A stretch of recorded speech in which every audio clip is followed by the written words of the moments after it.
Frank Doyle sat on the same wooden bench he'd been sitting on for the last 10 years, at the edge of the park near the rust-colored arch of the Fremont Bridge. The morning was quiet except for the slow hum of traffic in the distance and the occasional screech of birds overhead, scavenging for crumbs from the nearby cafe. He held a paper cup of coffee in his hands, lukewarm now, more a prop than a beverage. His fingers curled around it absent-mindedly, while his eyes tried to recall something that should have come to him instantly, the name of the bridge in front of him. It was the same bridge he'd walked across on his first date with his wife, the same bridge he'd pointed out to his kids every time they drove by, offering up random trivia they never asked for. But today, the name drifted somewhere just beyond reach. He mumbled, it's the something ridge. He squinted at the steel arch as if the answer were carved into the metal, but nothing came. A small group of teenagers walked past behind him, one of them laughing, not loud, but just loud enough for Frank to catch it. He's just sitting there like he's part of the park. It's like a statue of a forgotten old guy. Frank didn't turn around. He didn't want to see their faces. It wasn't their fault. They were just being young, just like he had been once, with too many opinions and not enough time to stop and consider what it meant to get old. He took a sip of the coffee, bitter and cold, and looked down at his shoes. He used to polish them every Sunday. Now he couldn't remember the last time he'd cared about a scuff mark. The wind picked up a little, tugging at the edges of his light jacket. It made him think of her, Lillian. She would have wrapped her scarf tighter and told him to button up. She was always thinking ahead. Even in the end, she planned everything. Where she wanted her ashes spread, which songs to play, and how he should keep doing something that makes you feel alive. He had nodded back then, too numb to argue, but now, years later, her words floated up like leaves in a gust. He didn't feel alive. He felt like an unfinished blueprint. He stayed there until the light faded, the coffee long gone, the bridge still nameless. That night, back in his one-bedroom house that felt larger than ever, Frank sat in his recliner in the dark, the TV screen glowing with a cycling carousel of YouTube thumbnails. He had fallen into the same hole he did most nights, watching videos of old projects, engineering feats from decades past, interviews with inventors, anything that reminded him of when his brain felt sharp. He wasn't looking for anything, just trying to escape the silence. That's when he saw it. A title flashed across the screen in bold white letters, Elon Musk, dig deep. Never stop. The thumbnail was just a close-up of Musk's face, eyes squinting in thought, the background dark and industrial, like the inside of a tunnel. Frank hovered for a second, thumb twitching. He didn't even really like Musk. Or at least, he told himself he didn't. Too flashy, too futuristic. Not grounded like the old-school guys. But curiosity had a way of sneaking in. He clicked. The video opened with a shaky shot of a massive boring machine cutting through layers of dirt and rock, followed by Musk's voice, steady and oddly intimate, "If something's important enough, you do it. Even if the odds are against you." Frank leaned forward. The video cut to him standing in a hard hat beside a segment of tunnel, talking to reporters. People ask, why dig tunnels? Why now? Because traffic is soul-crushing. But also because we can. Because we forget that the world can still change, fast. The video was only 8 minutes long. But in that short time, something happened to Frank. He felt his chest tighten, not from fear, but recognition. That machine. That concept. Tunnels beneath cities, high-speed transit, eliminating bottlenecks, it wasn't new. He had drawn something like it, decades ago, back when he worked on urban infrastructure. The details weren't exact, but the essence was the same, efficient, underground movement. Safe. Fast. Hidden but powerful. Musk was bringing it to life. Frank paused the video, backed it up, and watched it again. This time, he noticed the scale drawings on the wall behind Elon. Something about them stirred a memory, thick sketch paper, blue ink, coffee rings. He rose from the recliner and walked down the narrow hallway, flicking on the attic light. He hadn't been up there in years. Dust thickened with every step. He pulled down the ladder and climbed up slowly, each rung groaning under his weight. It smelled like mothballs and forgotten ambition. In the corner, beneath a sheet of canvas, sat a box labeled, Personal, 1978. He dragged it out, heart racing. Inside, old engineering textbooks, a faded photo of him and Lillian standing in front of a highway overpass, and, folded and fragile, a sketch of a transit tunnel he had once called the Subridge Connector. He'd drawn it in response to a university challenge for next-gen transportation, back when high-speed rail was the dream of every young civil engineer. He hadn't won. He'd gotten a polite thank you letter and a list of other opportunities. But he had believed in that design. He had really believed. Frank sat back on his heels, sketch in hand, overcome with something he hadn't felt in years, urgency. He stared at the drawing until the lines started to blur. Then he went back downstairs, turned off the TV, and sat at the kitchen table. He pulled out a pad of paper and started redrawing it, updating it, sketching new ideas in the margins, layering in concepts from the video. Time passed like a flood. The next time he looked at the clock, it was 3:43 a.m. The house was silent, but inside his mind, something had shifted. He wasn't thinking about aches or doctor's appointments. He wasn't worried about his daughter's last comment, "Dad, you should think about downsizing." He wasn't tired. He was awake. Fully. He turned the pad toward himself, looked at the shape of the tunnel emerging from his pen. It wasn't perfect. It wasn't revolutionary. But it was something.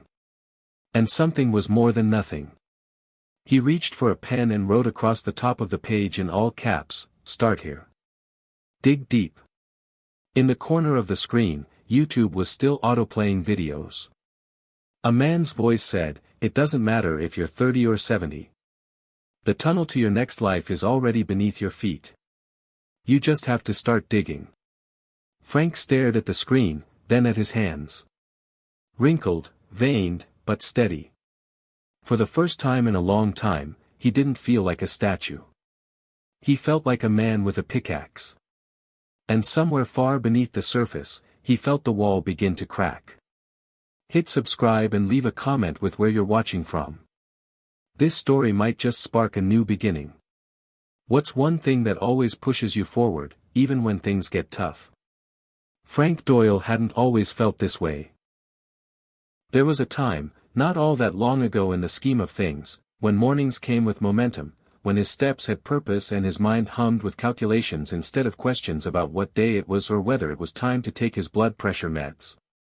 Back then, the world still looked like it needed building, and Frank was eager to build it. As a civil engineer for over 35 years, Frank had worked on everything from rural overpasses in Arkansas to stormwater systems in downtown Chicago, each project a small contribution to the movement of people and ideas. He used to believe in the poetry of concrete and steel, in the quiet nobility of solving problems no one else noticed until they were fixed.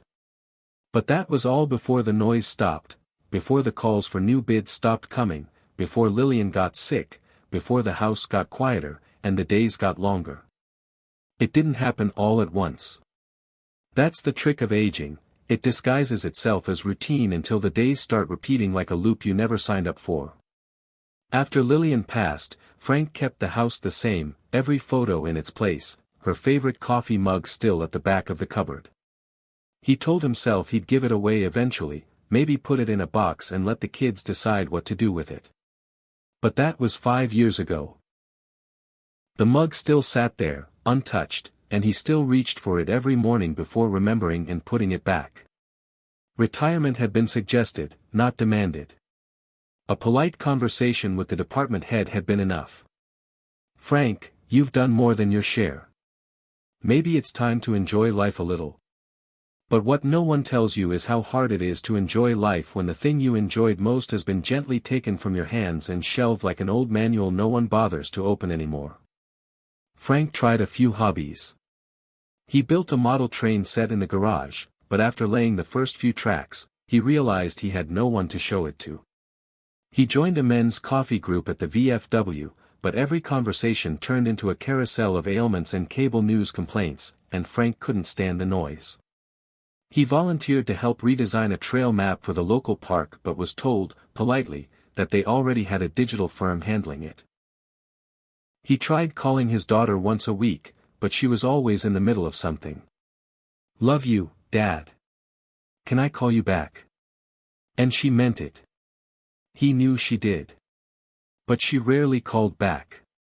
His son, Greg, was a little better. An architect with 3 kids and a wife who ran half marathons. They visited twice a year, once in the summer and once at Christmas. Greg talked shop with him for a few minutes, new materials, crazy zoning laws, but always pivoted back to the kids' soccer or the kitchen remodel. They were good people. His family. Just busy. Just living in a world that didn't leave much room for looking back. The town, too, had moved on. The hardware store where Frank used to buy bolts by the pound was now a vape shop. The diner he and Lillian had loved was replaced with a gluten-free bakery run by a woman named Aspen who smiled too much and never remembered his name. Frank didn't blame her. He just missed being recognized. Once, he had been someone people went to for answers. Now, he was lucky if the cashier at the grocery store made eye contact.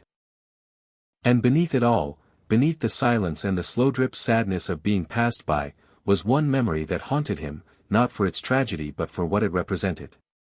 It was 1978, his final year at Ohio State, when he submitted a project proposal for an underground rapid transit system that would connect outlying suburbs to city centers using magnetic propulsion in self-contained pods. It was ambitious, probably too ambitious, but it had earned him praise from his professors. The design was sleek and efficient, with a loop of modular tunnels and hubs that anticipated urban sprawl before it became a crisis. He had called it the Sub-Ridge Connector, named for the idea of building beneath existing infrastructure to reduce surface congestion.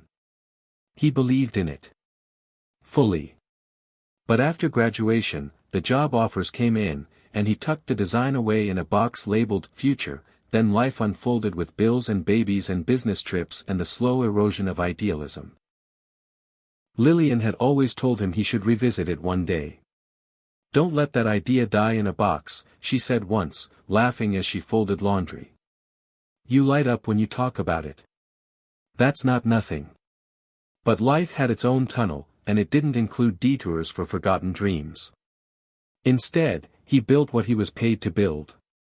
Retaining walls. Drainage culverts. Overpasses and bus terminals. All important, all necessary, but none that made him feel what he felt when he first drew that loop of interconnected pods racing through the ground like arteries beneath a sleeping city. He tried once, 10 years ago, to show it to Greg. They were cleaning out the garage, and Frank found the original sketches in a binder. He handed them over, proud, like a boy showing a birdhouse he'd built. Greg glanced through it, nodded politely, then said, "Cool stuff, Dad. But I think we've kind of moved past this, don't you?" Frank nodded too, but something sank inside him. Moved past it. Maybe they had. Maybe the future really didn't need old ideas dressed in yellowing paper. Maybe the time for dreamers like him had passed when the world moved from pencils to pixels. He stopped drawing after that. Stopped sketching. Stopped telling stories about the projects he worked on. There didn't seem to be a point. People wanted speed and screens and silence. Not hand-drawn designs from a man whose joints cracked when he stood up. But still, in the quiet moments, the dream would return. Not in detail, just a flicker. A cross-section of a tunnel. A node of convergence. A child pointing at a pod and saying, "I want to ride that." And in those moments, Frank felt both a strange kind of grief and a small ember of what used to be his purpose. Not to be famous. Not to be rich. Just to make something that mattered. That feeling had dulled over the years like everything else. Until last night. Until that video. Until Elon Musk's words cracked something open like a crowbar against a rusted lock. Frank had felt his heartbeat climb not from caffeine or stress but from remembering. Remembering who he was before the shift. Before the years dulled his edges. Before loss and loneliness stripped the world of color. That was the hardest part, not the forgetting of names or the sound of laughter in the house or even the missed birthdays. The hardest part was forgetting what it felt like to matter. To be asked what you think and to believe that your answer could change something, move something, start something. That's what the tunnel dream had been. Not a blueprint, but a declaration. A quiet rebellion against the notion that the best ideas only come when you're young.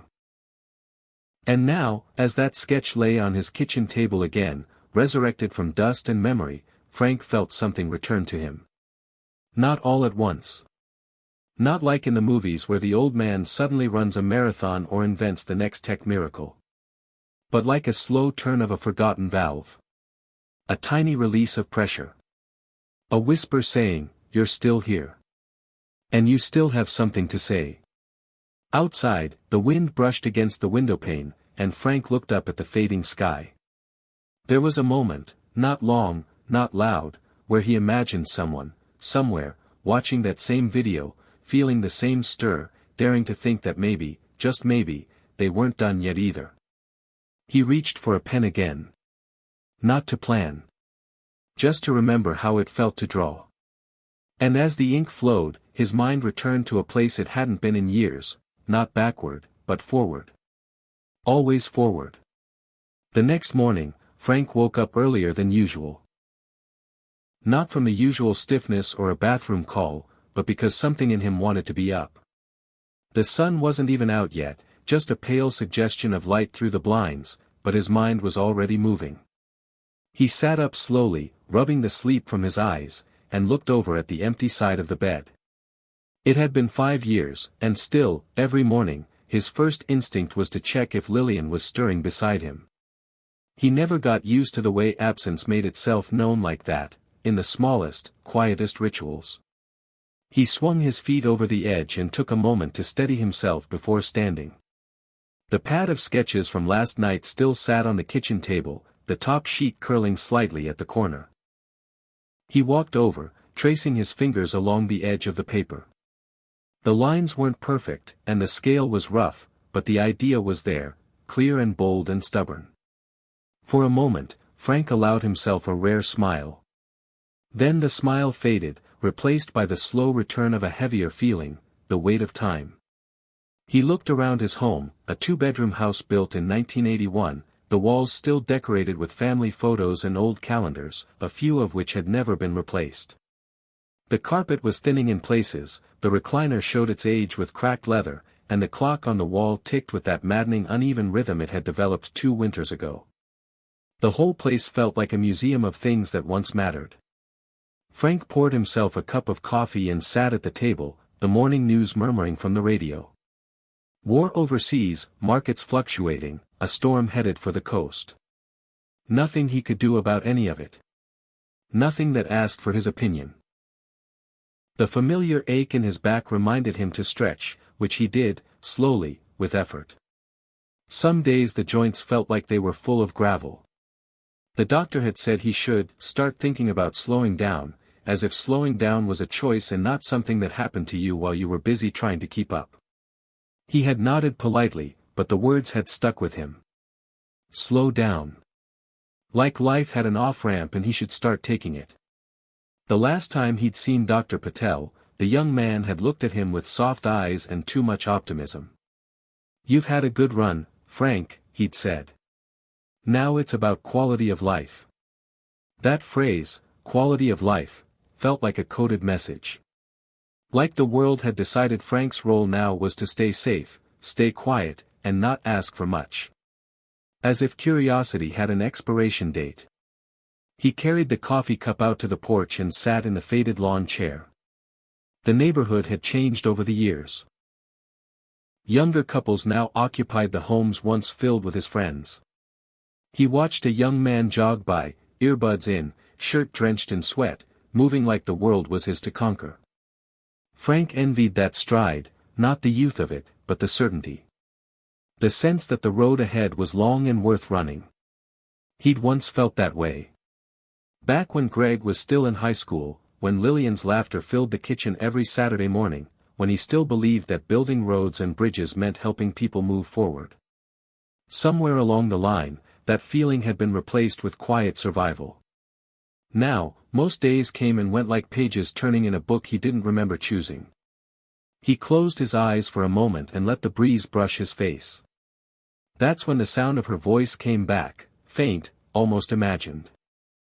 "Don't let the best parts of you go dark just because I'm not here." She'd said that on one of her better days, maybe a month before she passed. Frank had been sitting by her hospital bed, sketchbook in hand, doodling more from nervous habit than purpose. She'd reached out, touched his hand, and said it so gently he almost didn't hear it. Now, her voice rang louder than ever. He opened his eyes and stared out at the street. A garbage truck rolled by, clattering its heavy arms against the bins.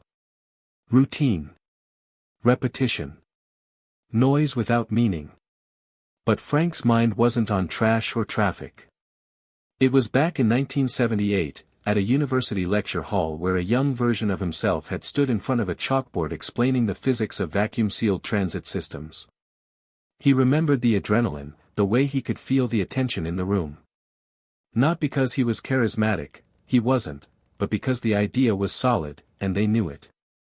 He hadn't thought about that moment in years. Not really. But now it came back with startling clarity. The buzz of fluorescent lights. The smell of chalk dust. The professor's nod of approval. He could still hear it. "This is bold, Mr. Doyle. Maybe even a little crazy. But bold ideas are what changed the world." That version of himself had been fearless. Not arrogant, just hungry. Hungry to contribute something that outlived him. That version of himself had disappeared quietly, without announcement or funeral. Somewhere between layoffs and mortgages and Lillian's diagnosis, he had put that young man to rest. Until now. He stood up suddenly, the coffee forgotten. He needed air. Movement. Proof that he still had blood in his veins and not just routine. He grabbed his keys and walked out to the garage. The old sedan started with a sputter, but it started. He drove without a plan, ending up 20 minutes later at the cemetery where Lillian was buried. It was quiet there, the trees casting long shadows across the grass. He parked, walked to her headstone, and sat down on the small stone bench beside it. "Hey," he said aloud. "You'll never guess what happened last night." He told her everything. About the video. The sketch. The feeling that maybe he wasn't done yet. He spoke quietly, but without hesitation, like she was just listening, the way she used to. "I think I might try again," he said. "Not because I think it'll go anywhere. But because I remembered how it felt. To build something in my head and believe in it." The wind moved the leaves gently, like a whisper of approval. Frank stayed there for a while, not looking at his watch, just being. When he finally stood, he felt steadier than he had in weeks. Not young, not fixed, but real. Alive in a way that wasn't about age or pain or loss. On the drive home, he stopped by the library. They'd modernized the place, put in computers and touch screens, but the reference section still had engineering books, and the librarian still knew his name.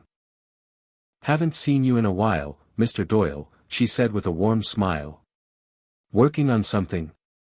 Frank hesitated, then nodded. "Yeah. Maybe I am." He checked out 3 books on transit design, tunnel mechanics, and future mobility models. When he got home, he set them on the kitchen table next to his sketches. The house felt different now. Less like a museum, more like a workshop. That night, before bed, Frank picked up a pen and wrote something new in the margin of the page. "This is not about legacy. This is about remembering I'm not finished." Then, for the first time in years, he slept straight through the night without waking once. Frank woke up before sunrise again. Not because of pain, not because of habit, but because he couldn't wait to get back to the table. The sketchpad was waiting for him there like a conversation that had been paused rather than ended. He brewed the coffee, stronger this time, and carried the mug with him to the table where his books, notes, and the resurrected design of the sub-bridge connector now sat in organized stacks. He turned on the small desk lamp Lillian had once used to sort her garden seeds and watched as the circle of light lit up the page like a spotlight on a stage. For the next 2 hours, Frank did what he hadn't done in over a decade: he worked. Not tinkered. Not reminisced. Not reviewed someone else's vision. He worked. Deep, focused, active thought. The books he had borrowed were dense, full of updated codes and material innovations, some of which felt like they were written in another language. Carbon fiber reinforcements, AI-optimized traffic modeling, vacuum-sealed autonomous pods, some of it thrilled him, some of it intimidated him, and all of it reminded him how long it had been since he'd held a professional conversation with anyone who still believed infrastructure could be exciting. But that didn't stop him. He took notes in the margins, drew arrows across the page, cross-referenced formulas, and modified his original tunnel design. The old sub-bridge concept had been idealistic in its time, basic but elegant. Now, looking at it through the lens of what was possible today, it felt like a fossil waiting to be reanimated. Frank scribbled fiercely, updating pressure systems, adjusting the pod dimensions to reflect modern human ergonomics, sketching out new access ramps and safety features. It wasn't perfect, but he could feel the pulse of something returning. Not just the design, but himself. At 10 o'clock, his daughter called. The phone buzzed on the table, and he hesitated before picking it up. "Hey, Dad," said Emma. Her voice was light, distracted, maybe walking somewhere. "Just checking in. Everything okay?" "Yeah," he said. "I'm working." A pause. "Working?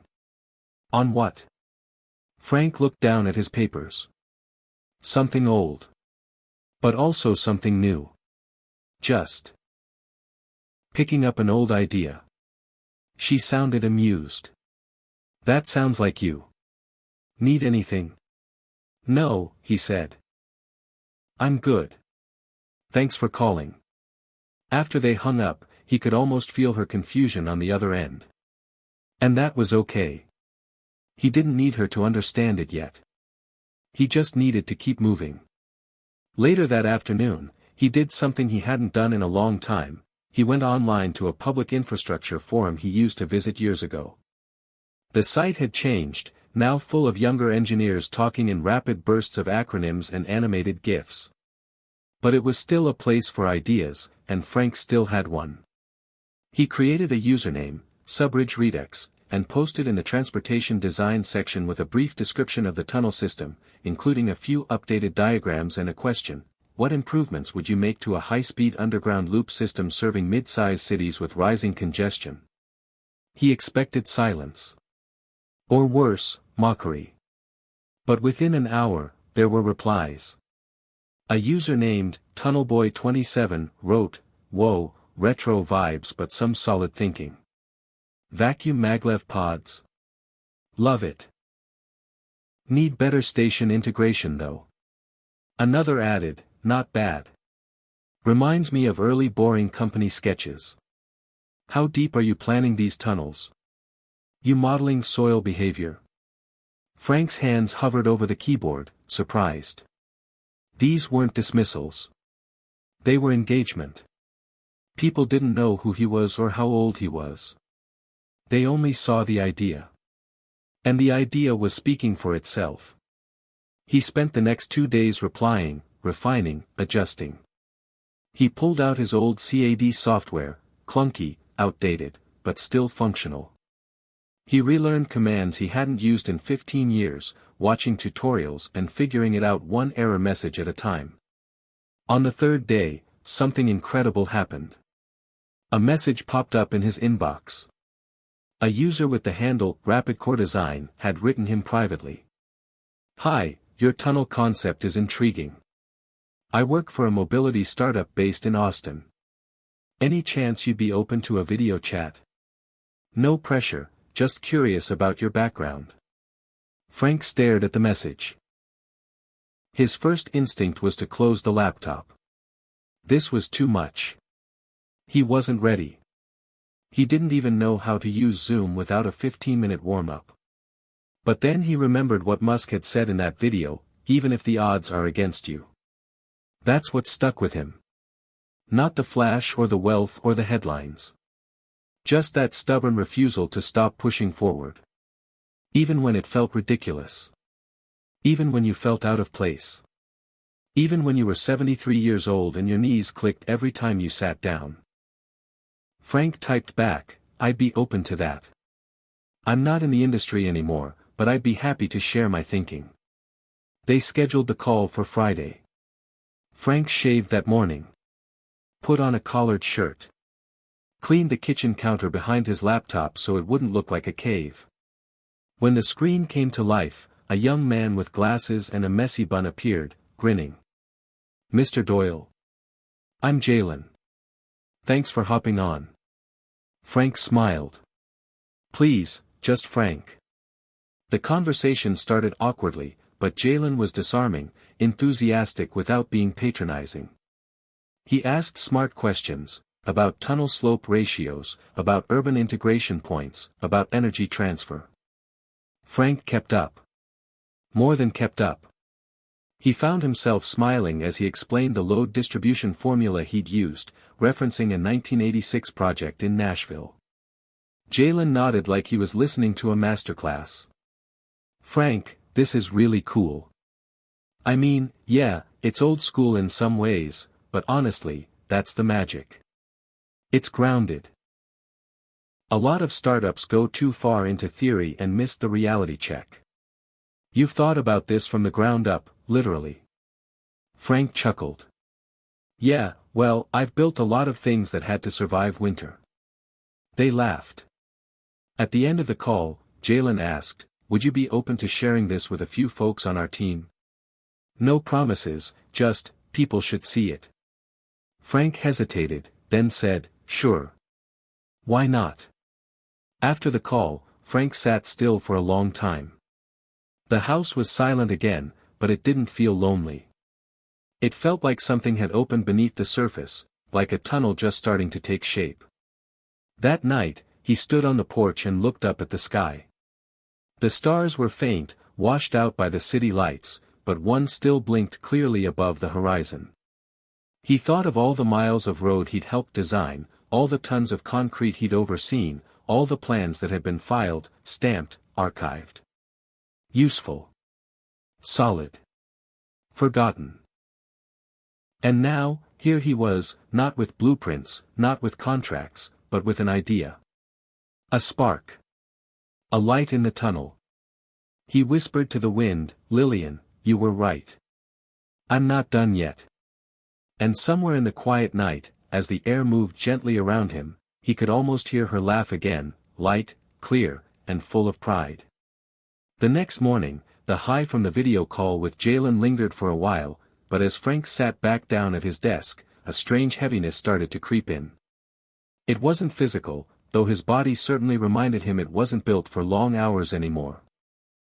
No, this was something deeper, doubt, the kind that seeps in after the spark wears off, when the adrenaline quiets and all you're left with are the ghosts asking, "What are you really doing here?" He stared at his sketch, now more detailed than ever, with layers of annotations and revisions marked in red. It should have felt like progress. Instead, it felt like a mirror, reflecting back a man who hadn't been in a game for decades, trying to pretend like he still belonged in a world that had sprinted ahead without him. A knock at the door startled him. It was Mrs. Jennings, his neighbor from across the street, holding a casserole wrapped in foil. "Thought you might want something warm," she said kindly. "Haven't seen you at the coffee group lately." Frank accepted the dish and thanked her, but inside, her words stung. He hadn't been back to the VFW since he started working on the subbridge designs again. Not because he didn't like the guys, he did. But because every time he tried to talk about what he was working on, he got blank stares or polite nods followed by a quick subject change to football or arthritis. One of them had chuckled last week and said, "Frank, you trying to build a time machine or something?" He laughed along, but it didn't sit right. The idea that dreaming after 60 was somehow laughable gnawed at him. And now, here he was, feeling like he had one foot in two worlds, one where he was still capable, and one where he was slowly being ushered into the background.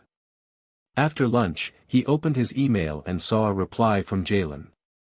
It was kind, enthusiastic even, full of compliments about Frank's designs and hints that their team was impressed. But buried halfway down the message was a sentence that landed with a dull thud. "Just curious, are you open to letting us develop the idea in-house, maybe under a mentorship framework, since you're probably not looking to actively lead a new project at this stage of life?" At this stage of life. There it was. Sugar-coated, wrapped in opportunity, but clear as day. "You're too old to be at the helm. We love the idea, not necessarily the man who built it." Frank sat back, the chair creaking beneath him. He tried not to take it personally. Jalen had been nothing but respectful. This was business. Reality. But still, the words burrowed deep. He stood up, paced the room, ran his hand through his thinning hair. He'd fought for years to stay sharp, to keep learning, to stay useful, and here was his fear, spelled out in polite corporate language. Not because he wasn't capable, but because of his age. He walked outside, needing space.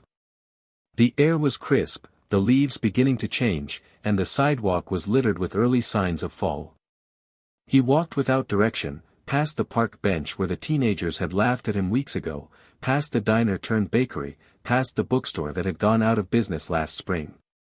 Everything was different. Faster, sleeker, younger.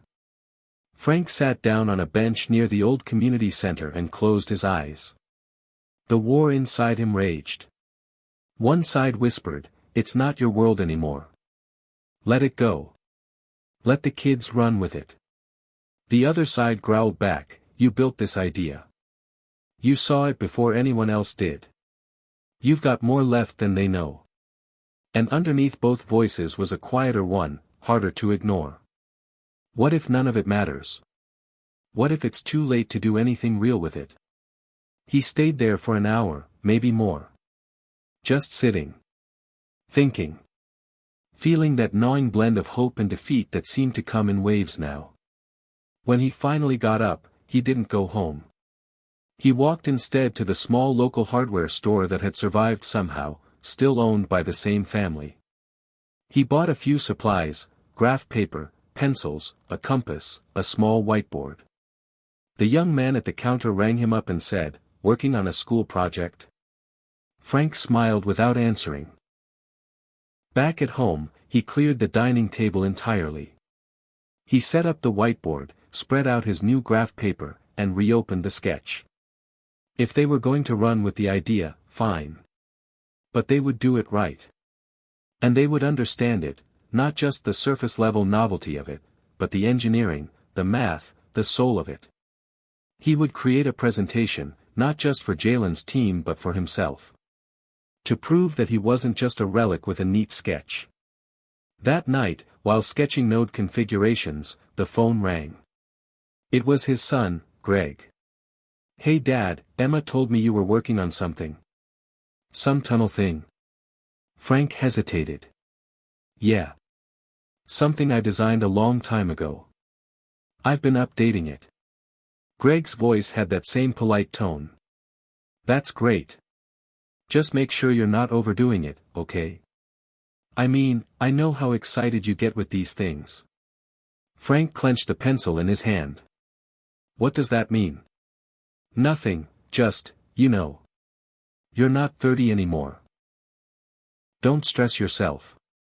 "Greg," Frank said, trying to stay calm, "I'm not trying to be 30. I'm trying to be me." There was a silence on the line. Then Greg softened. "All right, Dad.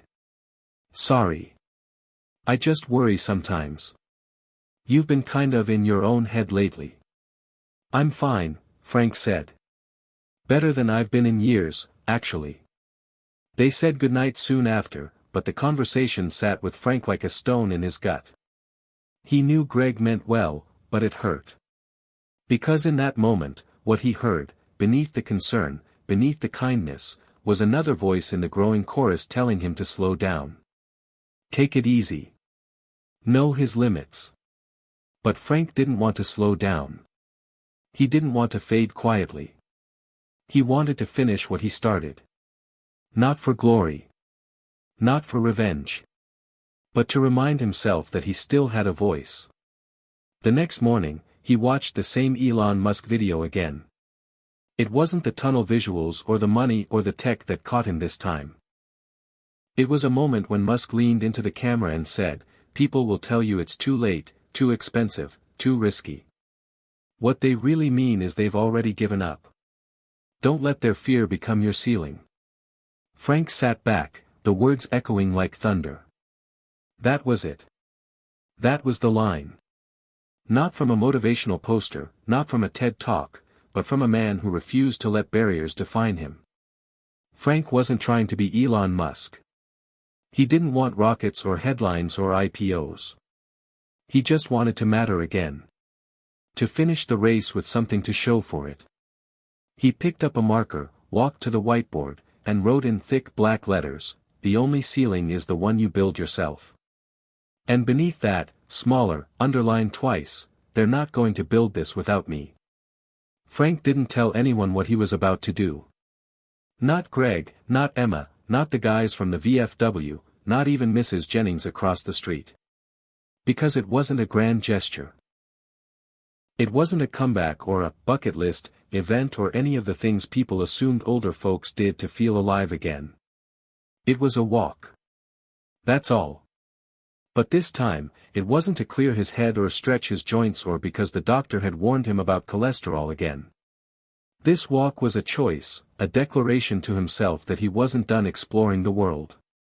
So, early Saturday morning, he laced up his old sneakers, grabbed a small notebook, and stepped out the door with purpose. He didn't head toward the park or the cemetery or the usual loops. He walked toward the edge of town, past the gas station, past the highway overpass, toward the old industrial zone near the railway line, an area that had once thrived when factories hummed and trucks lined the streets but now stood half-forgotten. It was here, decades ago, that he first imagined the Subridge connector. This land had been perfect. Flat, accessible, near two major transit lines, and backed by city zoning that was lenient when the town still hoped industry would return. Of course, it hadn't. The buildings were shells now. Weeds pushed through cracked sidewalks, and signs were faded from too many summers in the sun. Still, Frank saw more than ruin. He saw potential. He walked the length of the block, turned the corner, and stood on what had once been the access road. He pulled out his notebook and began sketching, not the tunnel itself, but the station. A modest access point for pods. Low profile, green-roofed, solar-supported. A place where people like him, retirees, veterans, workers without cars, could get on something fast, something clean, something that said, "You matter enough to be moved." The drawing wasn't perfect, but it was honest. Functional. Hopeful. As he stood there, a group of teens on bikes rode by, one of them eyeing him. "You drawing graffiti, old man?" the kid laughed. Frank didn't blink. He looked right at him and said, "No. I'm drawing your future." The kid laughed again, but not mockingly, just confused. "Whatever," he said, and pedaled off. Frank smiled. Let them laugh. Let them wonder. That evening, back home, Frank did something that took more courage than he thought it would. He filmed himself. He set up his phone against a stack of books, hit record, and sat down. He looked into the camera with the same gaze he once gave engineering review boards, clear, calm, unafraid. "My name is Frank Doyle," he said. "I'm 73 years old. And I've spent the last 3 weeks resurrecting a transit project I first designed nearly 50 years ago. A tunnel system, under cities like mine, that could move people faster, cleaner, and more efficiently than our surface roads ever could. I've watched others catch up to the idea, companies like the Boring Company, innovators all over the world. But the original idea still holds. And I'm here because I believe the best thing I ever built is still waiting to be built. He paused. Let the silence sit. Most people assume guys my age don't have anything new to offer. That we've done our part and should sit down quietly and let the younger ones run the show. But I'm not here to be quiet. I'm here because I still know what I'm doing. And because I believe the future isn't just for the young. It's for anyone bold enough to shape it. He clicked stop. That night, he uploaded the video to YouTube. Titled it simply, I'm 73. I designed a tunnel that could still change the way we move. He didn't expect much. A few views, maybe. He didn't even add tags. But it was out there now. And that mattered. The next morning, there were 12 views. One comment, cool idea. Needs more detail. He replied with a thank you and attached a PDF of his diagrams. Simple. Eat quietly. He wanted to finish what he started. Not for glory. Not for revenge. But to remind himself that he still had a voice. The next morning, he watched the same Elon Musk video again. It wasn't the tunnel visuals or the money or the tech that caught him this time. Direct. That afternoon, 27 views. By dinner, over 100. It wasn't viral. It wasn't explosive. But it was moving. One view at a time. Like a tunnel being dug, inch by inch. And something else had shifted inside Frank. The walk, the video, the defiance in the face of the teenager's laugh, all of it had added up to a new truth. He wasn't chasing the past anymore. He was building something new. Not just in concrete and fiberboard and airflow equations, but in himself. That night, he went for another walk. This time down Main Street, past the lit storefronts and the community center where Emma used to take piano lessons. He paused outside the glass, looked at the faded bulletin board covered in flyers, Lost Cat, Harvest Fair, Quilting Class. He reached into his coat, pulled out a clean sheet of paper, and pinned it beside the others. In bold marker, it read, Want to learn how underground transit works? Free talk. Thursday night. All ages welcome. He left his number at the bottom. Just to see. By Thursday, 5 people had called. 2 high schoolers, 1 retired schoolteacher, a guy who worked at the auto body shop, and a woman named Olivia who said she used to do drafting before she left the workforce to raise her kids. Frank was stunned. And honored. He cleaned up the garage, set up folding chairs, printed out diagrams, and bought a box of cookies. That night, they all showed up. Olivia brought coffee. One of the kids brought his laptop. And Frank stood there, holding a stack of papers, heart pounding in his chest like he was presenting before the U.S. Department of Transportation again. Thanks for coming, he said. I didn't expect anyone would. But I'm glad you did. Because I've got something to show you. For the next hour, he walked them through the concept, how air pressure worked in a vacuum tunnel, how maglev pods reduce friction, how cost per mile drops significantly underground versus surface expansion. And they listened. Asked questions. Leaned in. They weren't just humoring him, they were learning. At the end, Olivia raised her hand. Frank, why now? Why bring this back? He looked around at them.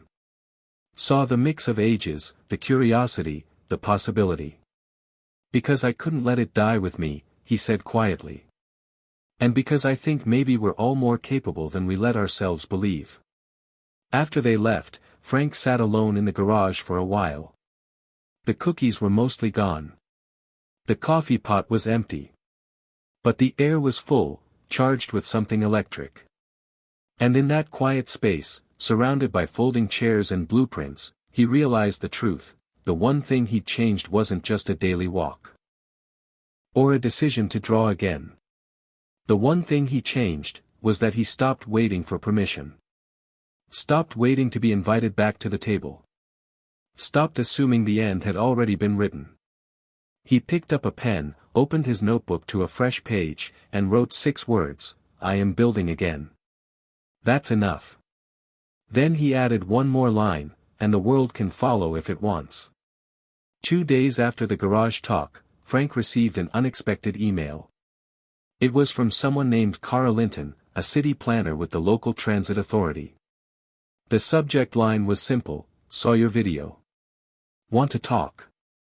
At first, Frank assumed it was spam, or maybe a polite note from someone who had watched the video out of nostalgia. But when he opened it, he saw more than curiosity. Cara had written 3 short paragraphs. She referenced his subbridge design, complimented the clarity of his schematics, and noted how several parts of his concept aligned with current urban mobility goals. Especially the part about equitable access and climate-smart design. "Would you be open to a short meeting?" she wrote. "I think there's more value here than you realize." Frank stared at the screen, rereading the words slowly, cautiously. His fingers hovered over the keyboard for a moment before typing, "Yes. I'd be happy to meet." They scheduled the meeting for the following Tuesday at the municipal building downtown. It had been years since Frank stepped into any city office with something to say instead of something to renew. That morning, he wore a pressed shirt, polished his shoes, and took the bus, sitting near the front like he always had. He carried a worn leather folder under his arm, filled with updated diagrams, printouts of his presentation, and notes scribbled over coffee. The ride downtown was quiet. The city rolled past, changing in the ways cities always do. Old shops replaced by vape lounges, open lots now crowded with fast modular housing, sidewalks wider, but the benches fewer. Progress, they called it. He wasn't so sure anymore. The municipal building was sterile, beige, and busy. People in lanyards and name badges passed by without making eye contact. The receptionist directed him to the 3rd floor. When the elevator doors opened, he saw her waiting by a glass door labeled Urban Planning and Transit Development. Cara was in her mid-30s, with curly hair pulled back, glasses perched low, and a clipboard under one arm. She smiled warmly when she saw him. "Mr. Doyle. I'm Cara. Thanks for coming in." He stood a little straighter. "Call me Frank." She led him into a small conference room. Not much had changed since his days in planning: still bad lighting, still chairs too soft for proper posture, still that faint smell of dry erase markers and lukewarm coffee. But the screen on the wall was newer, and the map on the table was entirely digital, with a touch interface that responded to every swipe of her fingers. She tapped twice and a glowing layout of the city bloomed before them. "I've been working on a feasibility report for expanded mobility corridors," she said. "Your tunnel concept popped up in my research about retrofitted underground systems." She paused and looked at him. "Then your video showed up in my feed." Frank smiled, a little embarrassed. "I didn't expect anyone to actually watch it." "Well, I did," she said. "And I didn't just watch. I studied. Your ideas, especially your approach to cost optimization through shallower routing and repurposed utility corridors, could work here. I mean, we'd have to fight like hell to get approvals, but it's not sci-fi. It's practical." Frank opened his folder, pulled out a printed sheet with key figures. "This is a rough cost breakdown, updated for current material prices. Also added energy return estimates for stations with integrated solar and wind capture." She leaned in, scanning the numbers. "You updated all this yourself?" "I had time," he said simply. For the next 20 minutes, they talked numbers, policy, zoning codes. She challenged him on seismic retrofitting, he answered. She questioned ADA accessibility, he showed the side slope ramp designs. By the end of the hour, she leaned back, eyes wide, and said, "I'll be honest, Frank. I've sat across from firms with million-dollar consultants who couldn't present this clearly." "Well," he said, "they probably charge more than I do." She laughed. "I want to show this to my director. Not make promises, but see what doors we could open. Maybe a pilot study. Maybe a public-private partnership." "I'd be open to that," he said, though the thought made his heart pound. "I'm not looking to lead a company or anything. I just want the idea to live." She studied him. "You've still got lead in you, Frank. Don't sell yourself short." That evening, he returned home buzzing, exhausted but exhilarated. He set down his folder and stood in front of the old map hanging on the living room wall. It was faded, folded at the edges, a relic from when he and Lillian had first dreamed of traveling across every national park in the country. They'd crossed out every park they made it to, 22 in total before her diagnosis stopped the journeys. But now, looking at it, he saw something else. The map wasn't just a list of places visited. It was proof of motion. Of risk. Of hope. He pulled the map down, carried it to the garage, and cleared the whiteboard.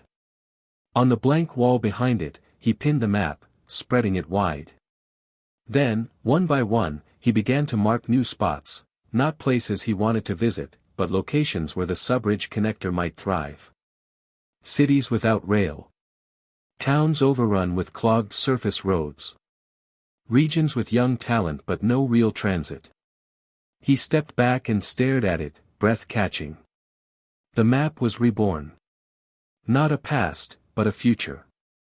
And in that future, he still had a role. The next morning, the calls started. Kara had shared his concept with her director, and then, apparently, with someone at the university.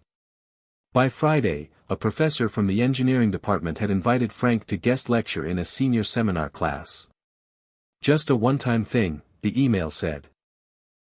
"We'd love for students to hear from someone who built things before simulation software did all the thinking."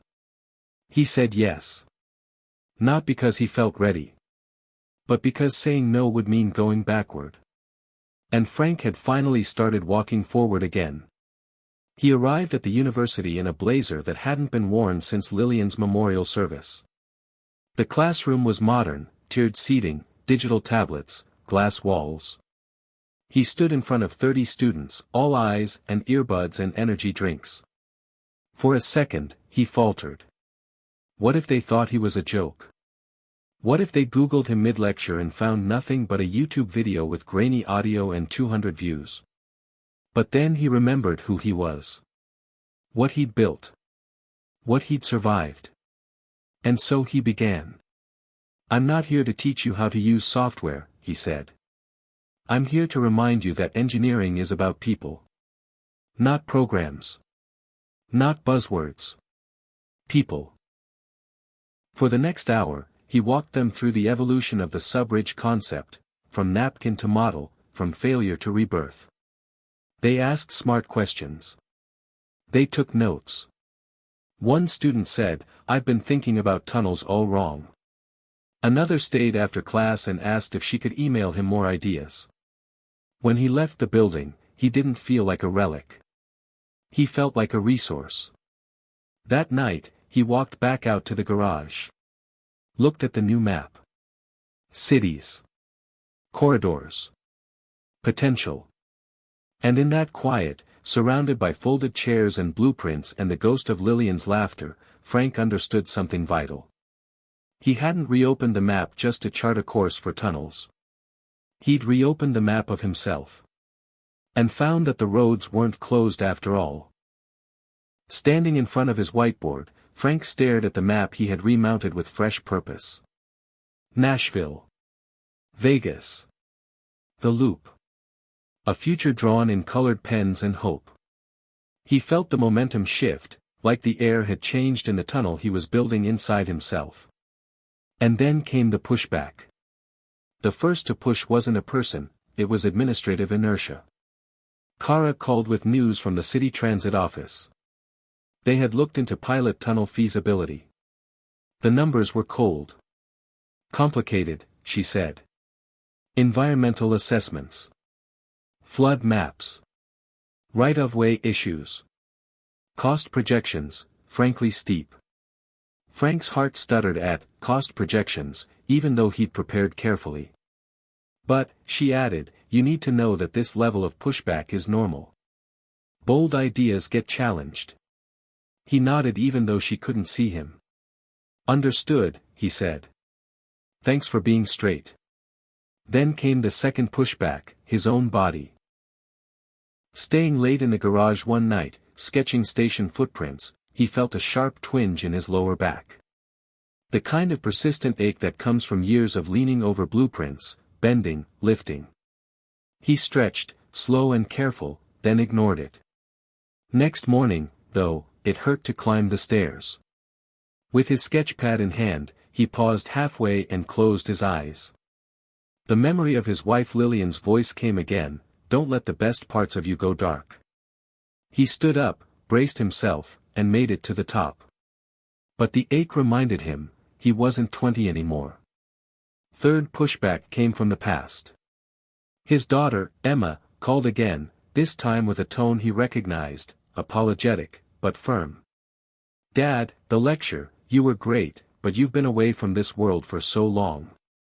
People change fast. AI models, materials, safety codes. I just don't want you to get hurt.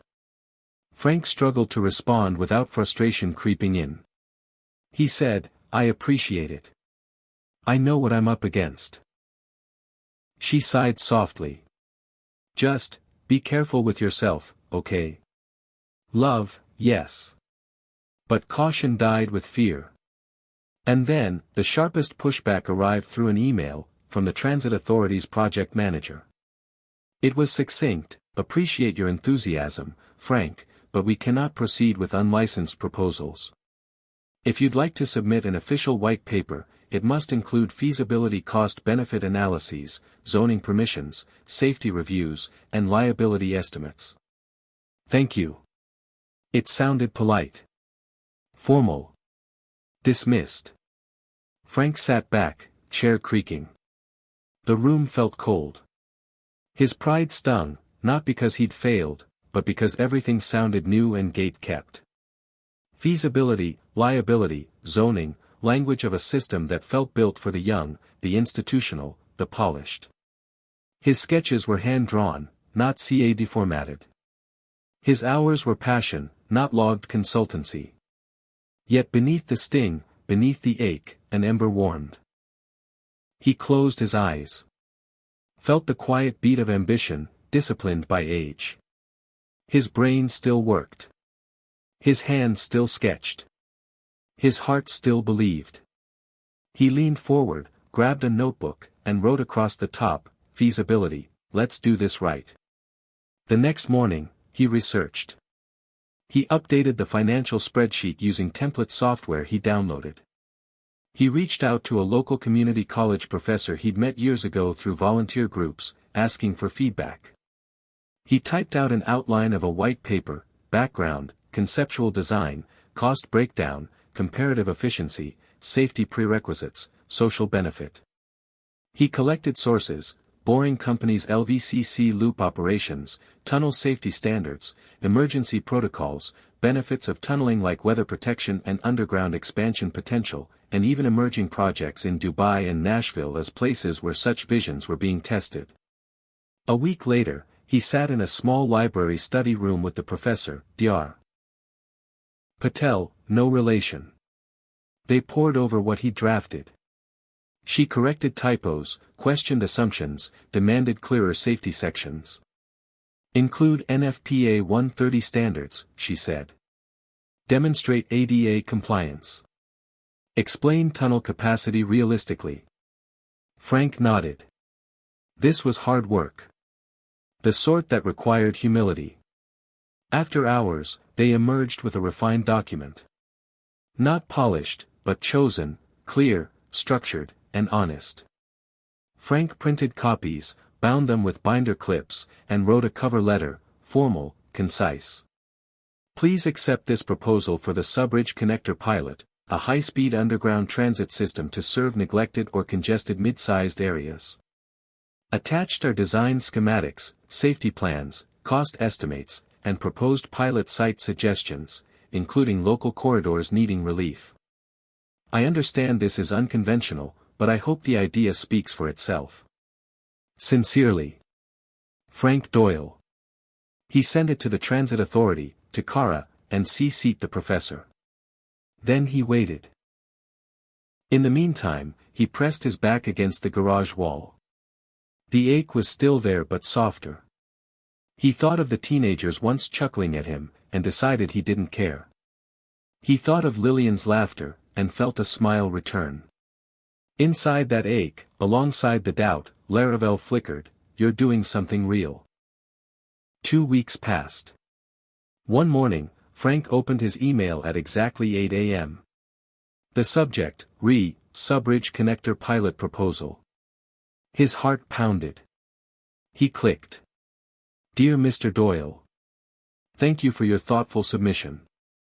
We'd like to schedule a preliminary informal review with interested stakeholders, including city planners, safety consultants, and environmental liaisons, to walk through your proposal.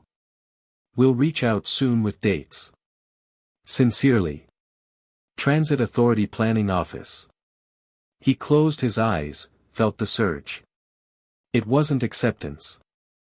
But it was the next step, the crack in the bureaucratic wall that his idea deserved to pass through. Frank stood up, stretched the stiffness from his back, and headed for the garage.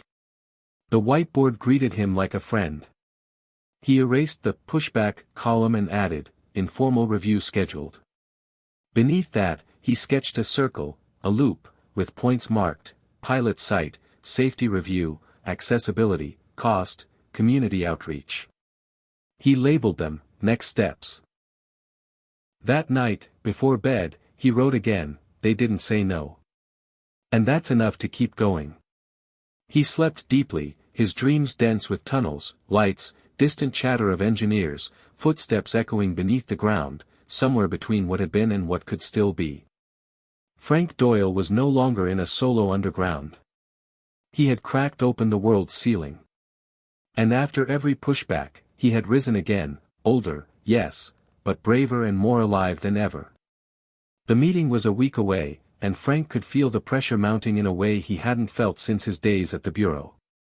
It wasn't the kind of stress that broke a man, it was the kind that sharpened him. Still, there was fear in the edges. Not fear of rejection, but of misalignment. Of being seen as a relic rather than a resource. That fear didn't paralyze him, it motivated him. But it was there, nonetheless. Every morning, he went out for a walk. Not because the doctor told him to, but because it helped him think. The rhythm of his steps, the bite of air in his lungs, the simple fact that he was moving, these walks had become sacred. His mind would drift, sometimes to math, sometimes to memory, and sometimes to Musk. One morning, deep into the walk, Frank remembered a quote he had once scribbled down from an Elon Musk interview. When something is important enough, you do it even if the odds are not in your favor. That line had haunted him, and now, it was beginning to guide him. It wasn't just about bold moves and rockets, it was about mindset. Frank realized that somewhere along the way, his brain had been wired for decline. Not through laziness, but through repetition. He had spent years adjusting to the idea that slowing down meant letting go. That the fire of invention was something that burned out with age. That the best years were already filed away, safe in photo albums and faded plaques. But walking past the hollow steel shell of an old laundromat, he suddenly asked himself, what if aging wasn't about losing function, but about shifting focus? What if his mind, still sharp, had just been waiting for permission to re-engage with the world? That afternoon, Frank took a yellow legal pad and wrote across the top in bold capital letters, Rewire. He split the page in half with a line. On the left, he wrote, Old Beliefs. On the right, New Operating System. It read something like this. Old belief, I'm too late. New system, I'm just in time to matter. Old belief, I can't compete with younger minds.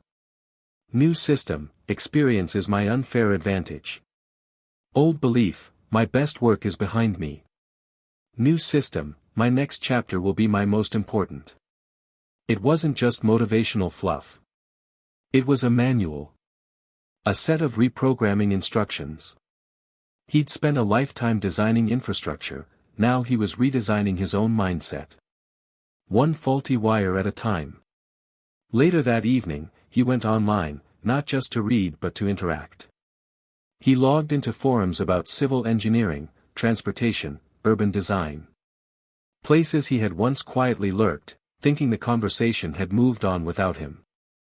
This time, he commented. He asked questions.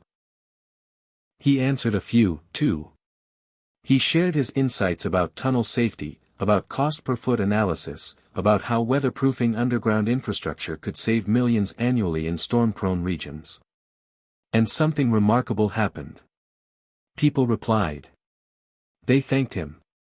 A moderator of one forum messaged him privately and asked if he would contribute a guest article on retired engineers still shaping infrastructure conversations. Frank smiled. Retired wasn't the word he'd use anymore. But he agreed. He titled the piece, The View from Below, Why Tunnels, and Older Engineers, Still Matter. It wasn't flashy. It was real. And it struck a chord. Comments poured in, from younger engineers thanking him for his clarity, to retirees who said, I thought I was the only one still dreaming like this. He printed out those comments. Taped them to the garage wall. Not as trophies, but as proof. That rewiring the mind wasn't just possible, it was contagious. Still, there were bad days. Days when the ache in his knee made him feel 103. Days when the printer jammed for the 5th time and made him want to throw it into the yard. Days when the silence of the house whispered the name, Lillian, like it was still waiting for her footsteps. On one such day, Frank sat at the kitchen table with his hands wrapped around a coffee mug long gone cold. He looked out the window at the backyard, the garden she had once tended, the bird bath she had cleaned every morning. Her presence wasn't gone. It was embedded. In the soil, in the smell of lavender near the porch, in the careful way he still folded dish towels because she used to say, neat corners show respect for small things. He missed her. Deeply. Always. But grief, he realized, was no longer a weight dragging him backward. It was a gravity keeping him grounded, reminding him that everything he still did, still built, still chased, was made possible because once, he had loved deeply and been loved back. He whispered toward the window, I'm still going, Lil. You wouldn't believe what's happening. The next day, he began prepping for the review. Kara had emailed him the details, an informal discussion, small room, 8 attendees including 2 consultants, 1 safety inspector, and someone from the mayor's office. They're curious, she wrote. Don't try to oversell. Just be clear. Be yourself. He rehearsed. Not just the words, but the flow. He drew diagrams on a whiteboard, then erased them and tried again. He walked through every slide, not with flashy animations but clear transitions. Simple titles. Strong data. Elon Musk didn't build rockets with cartoons, he built them with evidence, grit, and obsession. On the morning of the meeting, Frank arrived early. He sat outside in his car, breathing slowly. He looked at his own hands, steady, lined, strong. Then he whispered the words like a mantra, this matters. I matter. Let's go. The meeting room was modern but small. 7 faces. All polite. Kara greeted him with a nod and a smile that said, You've got this. He stood at the front. Took a sip of water. And began. Good morning. My name is Frank Doyle. I'm 73. I'm here because I believe we're overlooking one of the smartest, safest, and most sustainable ways to move people, and I'd like to walk you through a system that's been sitting in my garage for 40 years. He walked them through the subridge connector. The layout. The math. The use of shallow-cut boring, of solar-linked nodes, of emergency access hatches spaced every 200 meters. He showed evacuation plans, maintenance access routes, airflow contingencies. No jargon. No ego. Just clarity. When he was done, he looked up and said simply, "This is not about me. It's about the idea. If it works, we move forward. If not, I walk away proud that it was considered." There was silence. Then the consultant from the mayor's office asked, "Do you have any municipal partners?" Frank shook his head. "Not yet." Another consultant leaned in. "Would you be open to partnering with a startup accelerator? There's a clean tech fund we might recommend." Frank blinked. "Yes. Absolutely." After the meeting, Kara caught him in the hallway. "You nailed it, Frank. I think this is going somewhere." He smiled. "I hope it does." She hesitated. Then added, "Even if it doesn't, I want you to know something. You changed how people in that room think about age. About relevance." He was quiet. The words hit deeper than he expected. "Thank you," he said softly. Back home that evening, Frank sat in his garage, the new mind map open in front of him. He added a new word at the center, beneath, subridge and community, neuroplasticity. He laughed softly. A big word. A beautiful idea. That even at 73, the mind could bend toward new truths. He picked up a pen, drew a tunnel, and underneath it, wrote. "The future isn't age-restricted." Hit subscribe and leave a comment with where you're watching from. This story might just spark a new beginning. What's one thing that always pushes you forward, even when things get tough? Frank had always known that change came slowly in infrastructure, sometimes painfully slow, but he hadn't anticipated how a single message could shift everything overnight. It was a Thursday, late afternoon, the sun slanting low through the garage window and casting long shadows over the scattered blueprints and half-empty coffee cups. He was in the middle of sketching a revised station layout when his phone buzzed. At first, he ignored it, assuming it was another promotional email or a robocall. But then, the buzz came again, urgent, persistent. He wiped his ink-stained hands on his jeans and reached for it. The screen showed an unfamiliar number. Frank frowned. Hesitated. Then answered. "Hello. Mr. Doyle. This is Jamie Clark from Green Tech Ventures. We saw your white paper and your presentation with the Transit Authority. We want to talk about funding." Frank's breath caught. "Funding? For the subridge project?" "Yes. We're very interested in supporting pilot programs that align with sustainable urban transit. Your proposal stands out because it combines innovation with pragmatism. We believe in its potential."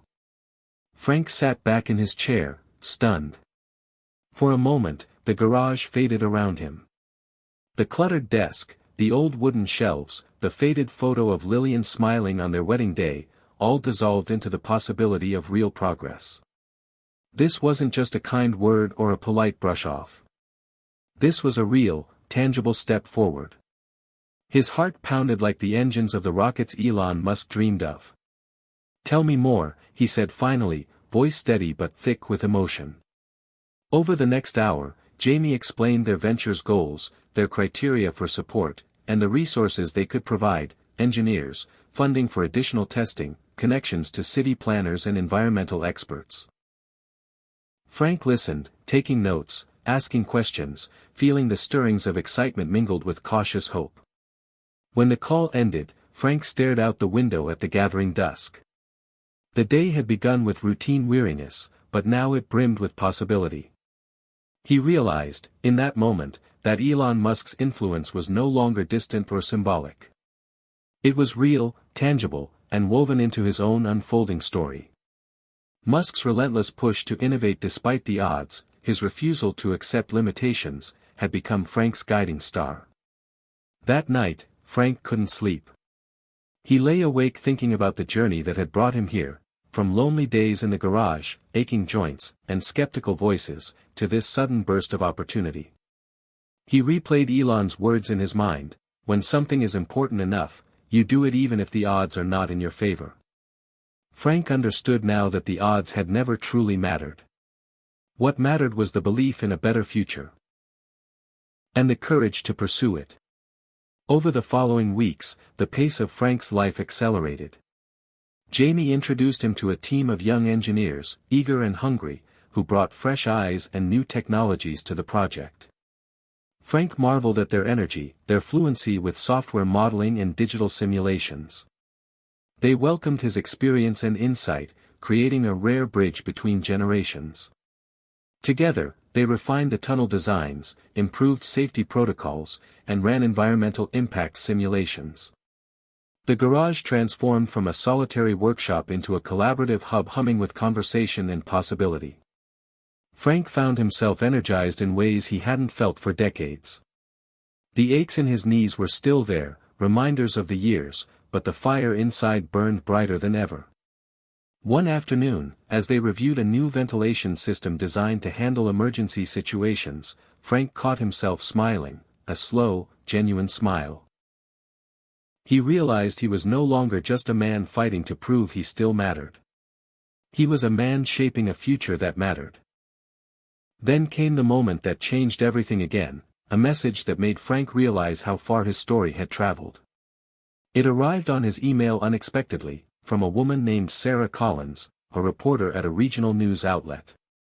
Subject: Story idea, the senior engineer reviving underground transit. Sarah's email was warm and curious. She had heard about Frank's proposal and wanted to interview him for a feature piece on innovation in transportation and the changing role of older adults in technology and engineering. Frank hesitated at first. Public attention was daunting. But then he remembered Elon Musk's words about pushing beyond comfort zones. He replied eagerly, agreeing to meet. The interview was scheduled in a cozy downtown cafe, the kind with wooden tables worn smooth by decades of conversations. Sarah was younger, sharp-eyed, and immediately put Frank at ease. They talked for over 2 hours. About his career, the Subridge connector, his late-in-life resurgence, and his thoughts on aging and relevance. When the article was published, it struck a chord. The headline read, "Never Too Late, How a 73-Year-Old Engineer is Digging Deep to Build Tomorrow's Transit." Readers responded with overwhelming encouragement. Emails, phone calls, social media messages poured in. Some shared their own stories of late reinvention, others offered connections and resources. The story spread beyond the region, picked up by national outlets. Frank was amazed, and humbled. His once quiet dream was now a beacon for others who felt left behind or overlooked. He received a message from an old college friend he hadn't spoken to in years, who said, "You inspired me to dust off my own ideas." A group of retirees from a nearby town invited him to speak at their community center about innovation and resilience in later life. Invitations to podcasts and panel discussions arrived, each one a chance to reshape the narrative about aging. Through it all, Frank remained grounded by the memory of Lillian and the lessons he had learned about patience and persistence. He had stepped into the spotlight not for fame but to show that the human spirit, and the mind, could be rewired at any age. That relevance was not a fleeting youth's game, but a lifelong journey. As the Subridge project moved toward the pilot phase, Frank looked around at the team assembled, young engineers, city officials, community advocates, and felt a profound sense of connection.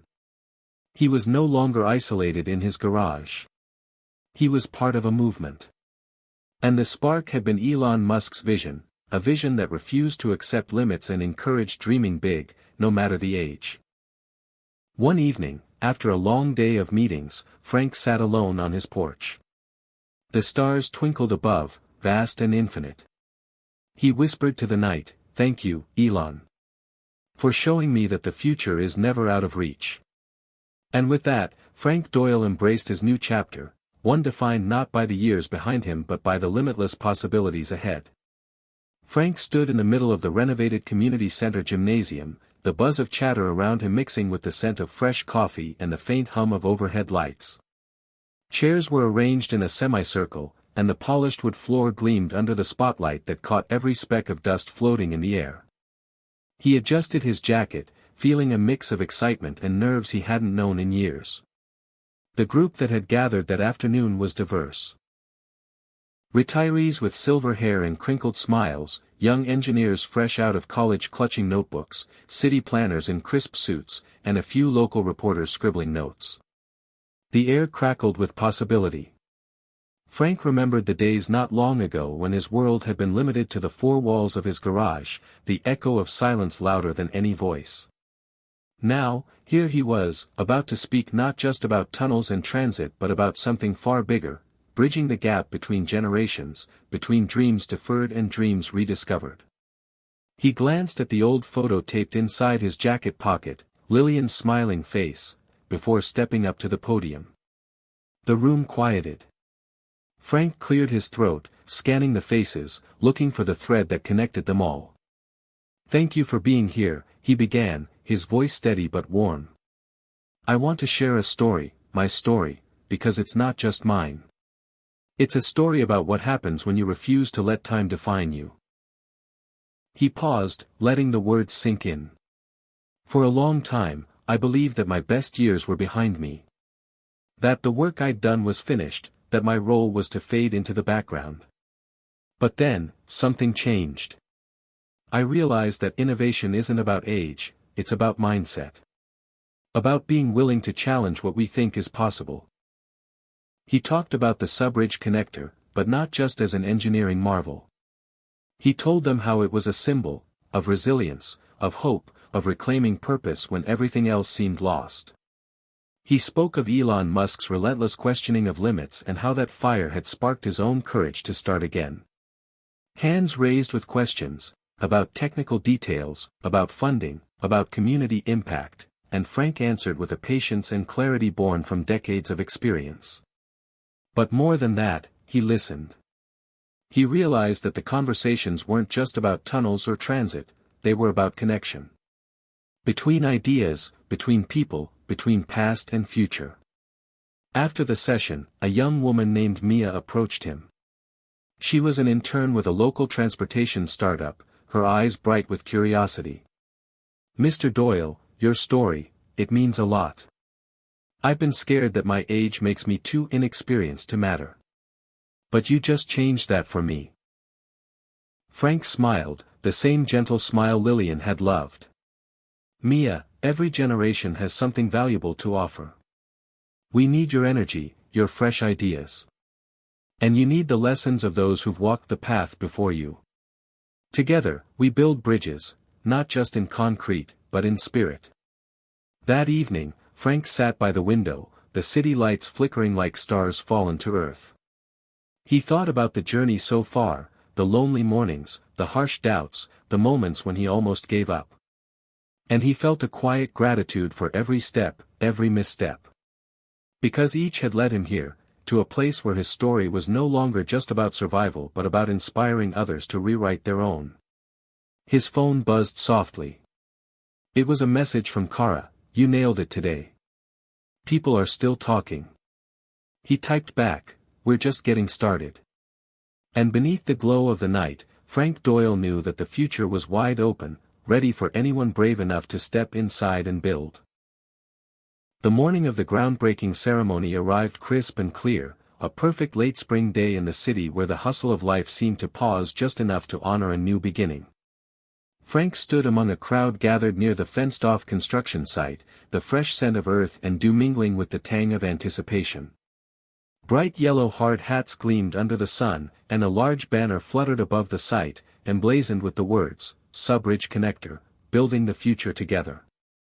The murmur of voices swelled as city officials, engineers, reporters, and curious neighbors came together. Frank's heart thudded with a mixture of pride and nerves. This was more than a ribbon cutting, it was a statement: age and experience could still move mountains. Kara appeared beside him, handing him a shovel wrapped with a ceremonial ribbon. "You ready for this?" she asked, eyes sparkling with support. Frank nodded, gripping the handle firmly. "More ready than I've ever been." As the mayor stepped up to the podium to give a speech about innovation, community, and sustainable transit, Frank's mind drifted back to the quiet moments in his garage, the late nights poring over blueprints, the long walks fueled by Elon Musk's words echoing in his mind. When something is important enough, you do it even if the odds are not in your favor. Those words had been his beacon through doubt and loneliness. The mayor finished, the crowd applauded, and then it was time. Frank and the city's top engineers took their shovels and dug into the soft earth. The crowd cheered as the first handful of soil was lifted, symbolizing the tunnel's birth. The ground beneath their feet was no longer just dirt, it was hope, persistence, and possibility. After the ceremony, Frank walked to the edge of the excavation pit, the wide opening gaping like a promise waiting to be fulfilled. Workers bustled nearby, heavy machinery humming softly, ready to carve the subterranean path. He imagined the tunnel stretching beneath the city, a hidden artery of progress, pulsing with potential. The vision that had lived in his mind for decades was finally coming to life. But as the days turned into weeks, reality set in. Building a tunnel was no simple feat, and the challenges piled up. Unexpected soil conditions delayed excavation. Supply chain issues meant critical parts arrived late. The safety inspectors raised concerns about emergency egress routes. Each obstacle tested the team's resolve, and Frank's patience. One afternoon, as he reviewed reports in the makeshift site office, his phone buzzed. It was a call from a project manager, voice tight with frustration. "Frank, the boring machine hit a water pocket. It's flooding the shaft faster than we can pump it out. We might have to pause until we find a solution." Frank felt the familiar sting of discouragement but pushed it aside. He remembered Elon Musk's story of the Falcon 9 rocket, failed launches, exploded engines, countless setbacks. Musk's resilience wasn't born from luck but from relentless problem-solving. Frank swallowed hard and replied, "Let's get the best hydrologists on it immediately. We'll adapt the design if we have to. Pausing isn't quitting." He gathered the team, brainstorming new approaches. They tested different pump capacities, reinforced the tunnel walls, rerouted utilities. The tension was high, but the spirit was unbroken. Frank watched younger engineers rally around the problem, energized rather than defeated. Their optimism reminded him why he had embraced this project, not for glory, but for impact. Meanwhile, news outlets ran stories about the project's struggles alongside the excitement, sparking debates among locals. Some questioned the wisdom of investing in underground transit. Others saw it as a bold leap forward. Frank read the comments online, some supportive, many skeptical, and felt the familiar ache of proving himself all over again. One evening, after a long day in the site office, Frank sat alone on a nearby bench.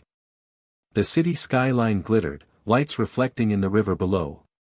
He pulled out his phone and scrolled through Elon Musk's latest tweet: "Failure is an option here.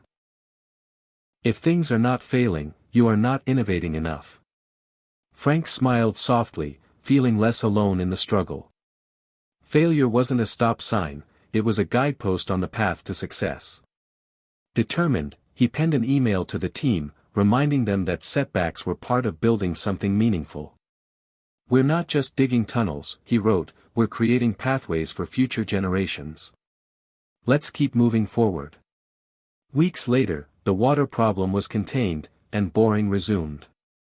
The first 200 meters of tunnel were completed, smooth and strong. At a small celebration on site, Frank raised a glass with the team, gratitude and triumph mingling in the air. The project was far from finished, but the milestone was a powerful reminder: persistence pays off. One afternoon, a surprise visitor arrived.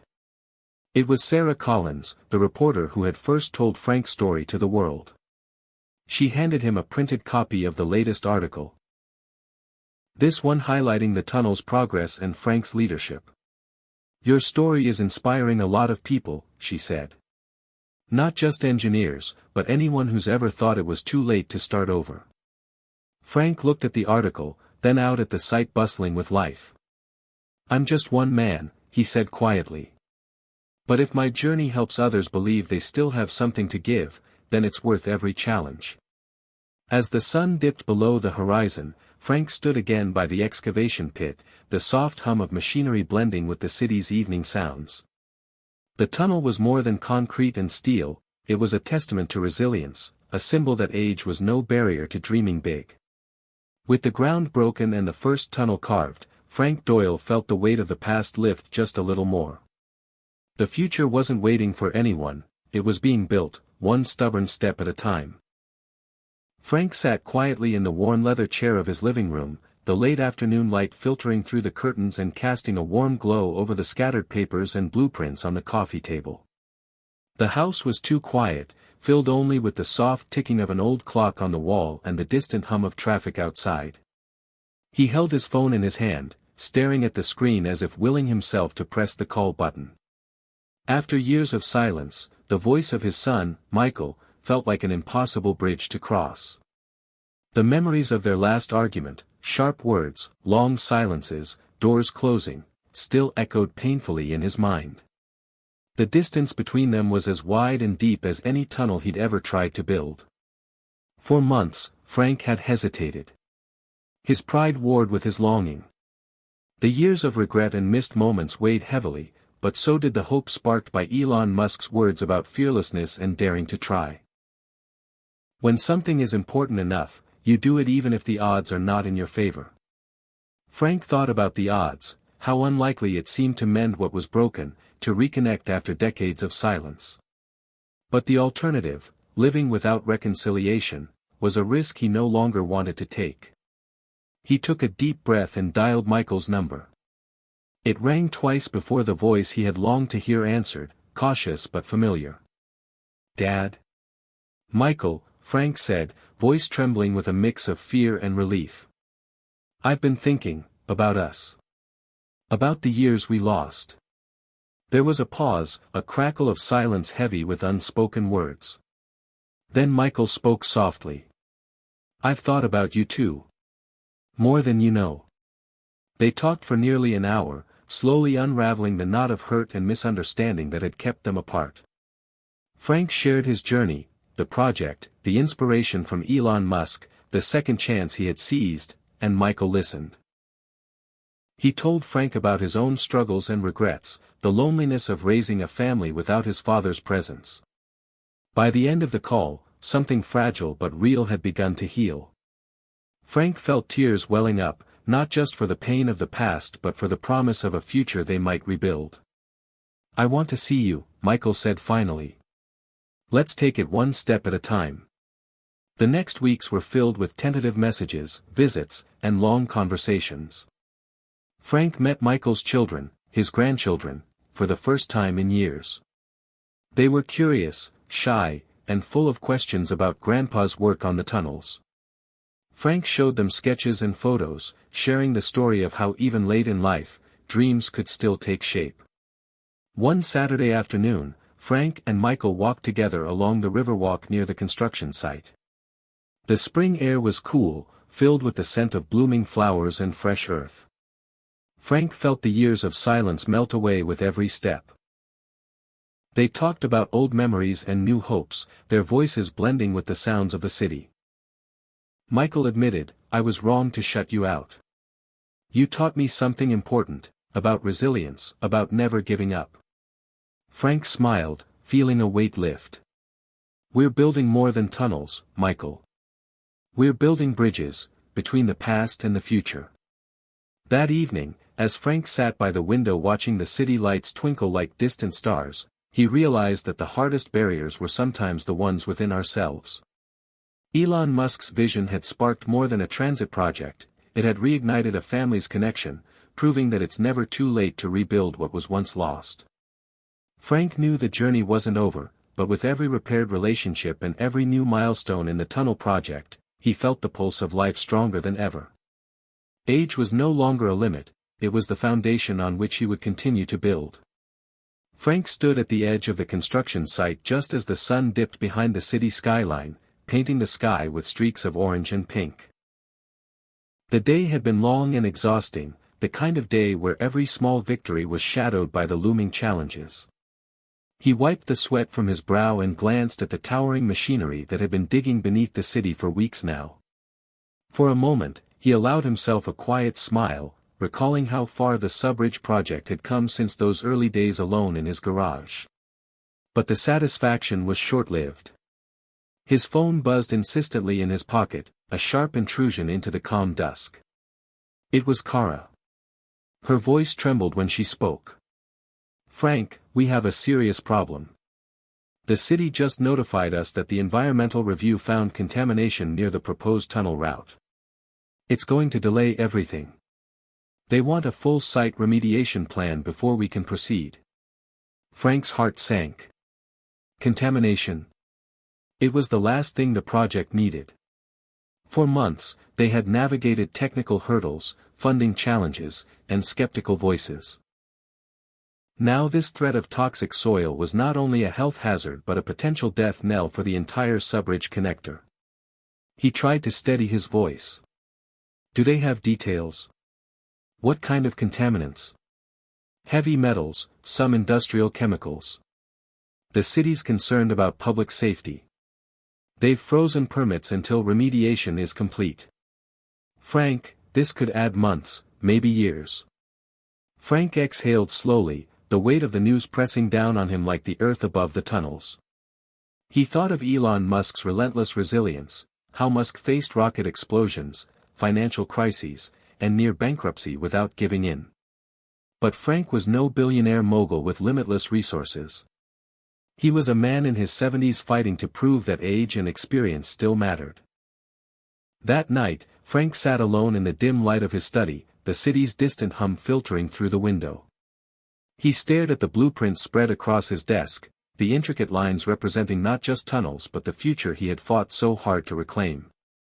The contamination report lay folded beside them like an ominous shadow.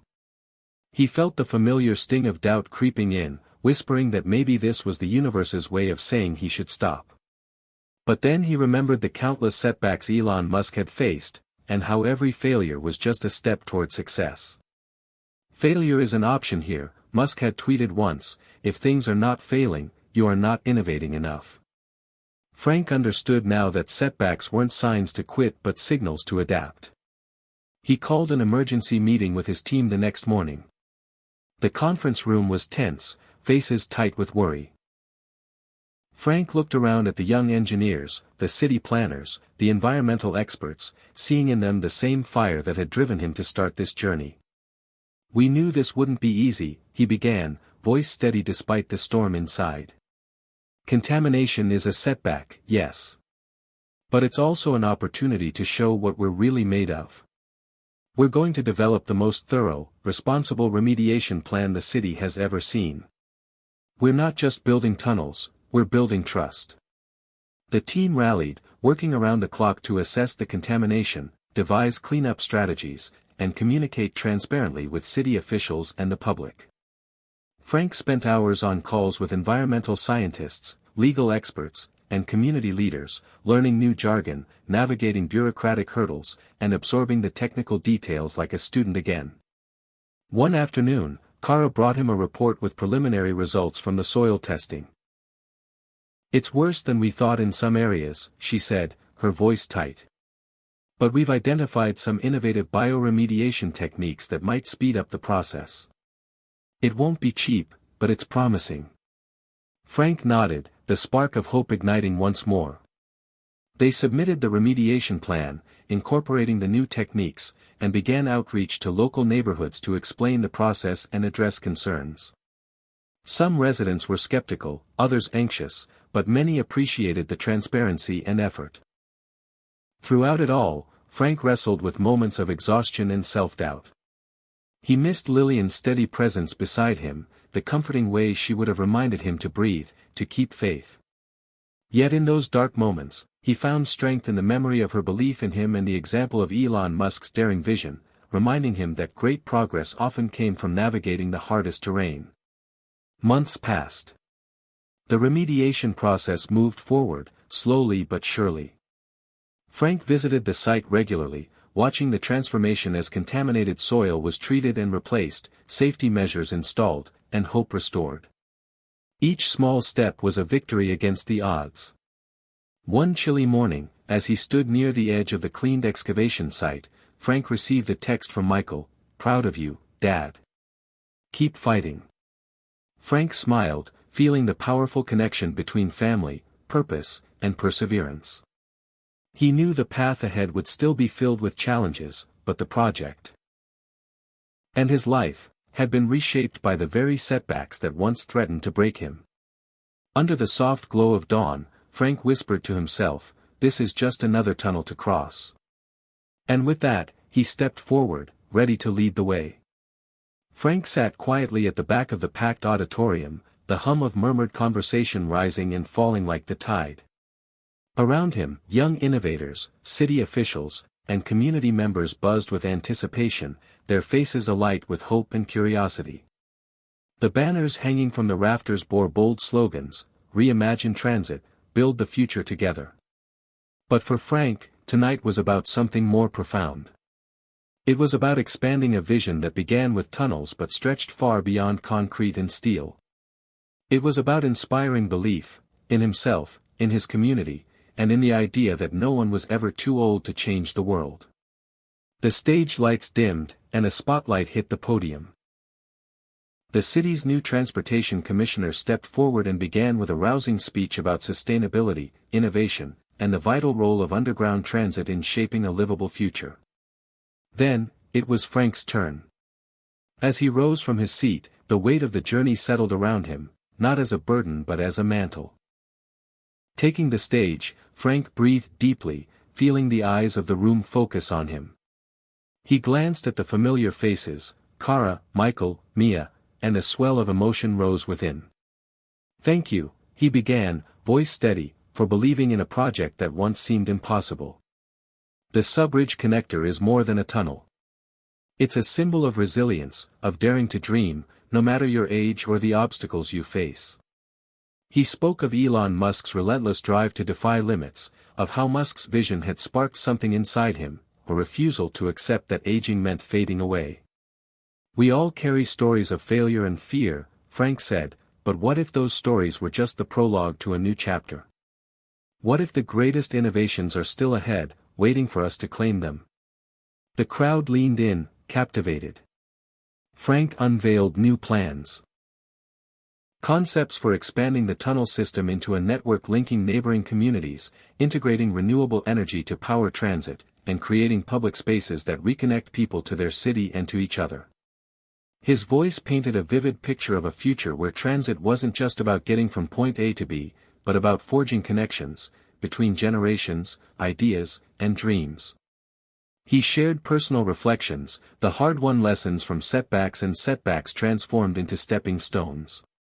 He spoke candidly about his fears and regrets, about the loneliness that once held him captive, and about the unexpected strength found when he dared to reach out, to family, to community, and to himself.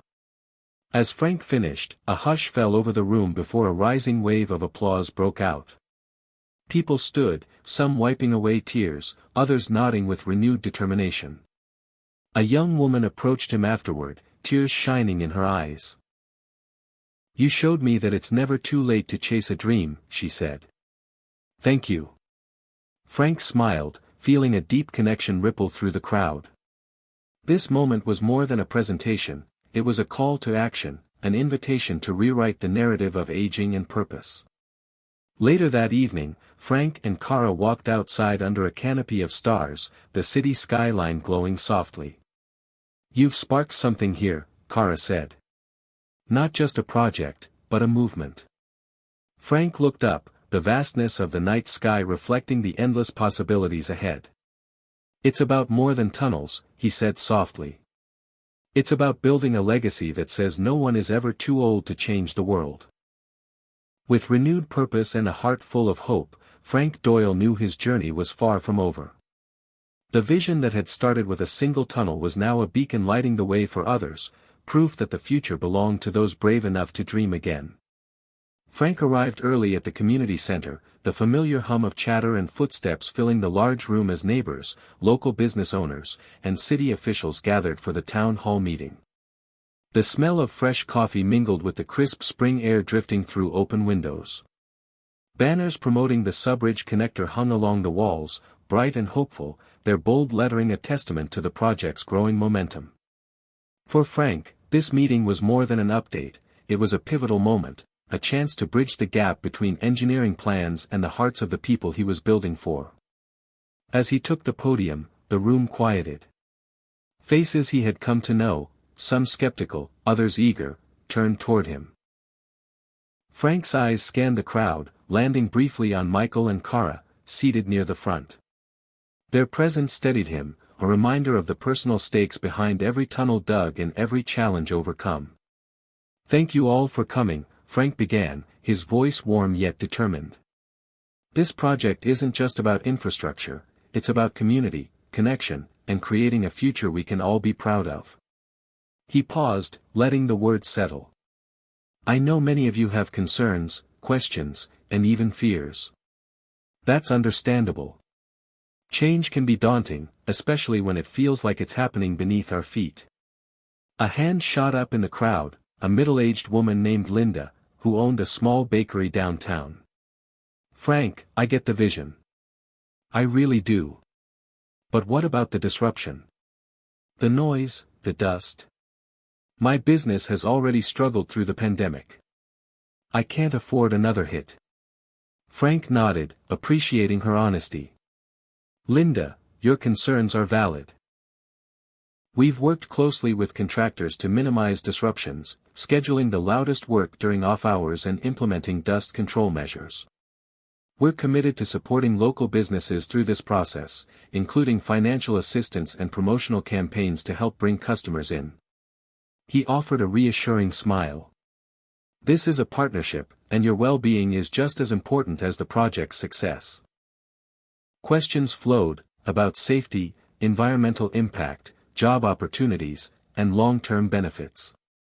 Frank answered each with transparency and empathy, drawing on the months spent navigating environmental remediation and community engagement. He shared stories of workers from nearby neighborhoods now employed by the project, young people inspired by the possibilities of careers in engineering and construction. The crowd's mood shifted from cautious to curious, then hopeful. After the formal Q&A, Frank invited attendees to stay and speak one-on-one. He moved through the room, listening intently as people shared their stories, fears, and aspirations. A teenage boy named James approached shyly, eyes bright. "Mr. Doyle, I want to be an engineer someday. Seeing this project makes me think I can." Frank crouched down to meet him eye to eye. "James, that's exactly why we're doing this. To build not just tunnels, but futures." Later, as the meeting wound down, the mayor stood to thank everyone for their participation and reaffirm the city's commitment to the project. Frank felt a swell of pride, not just for the work being done underground, but for the community that had embraced the vision. Outside, the evening air was cool and crisp.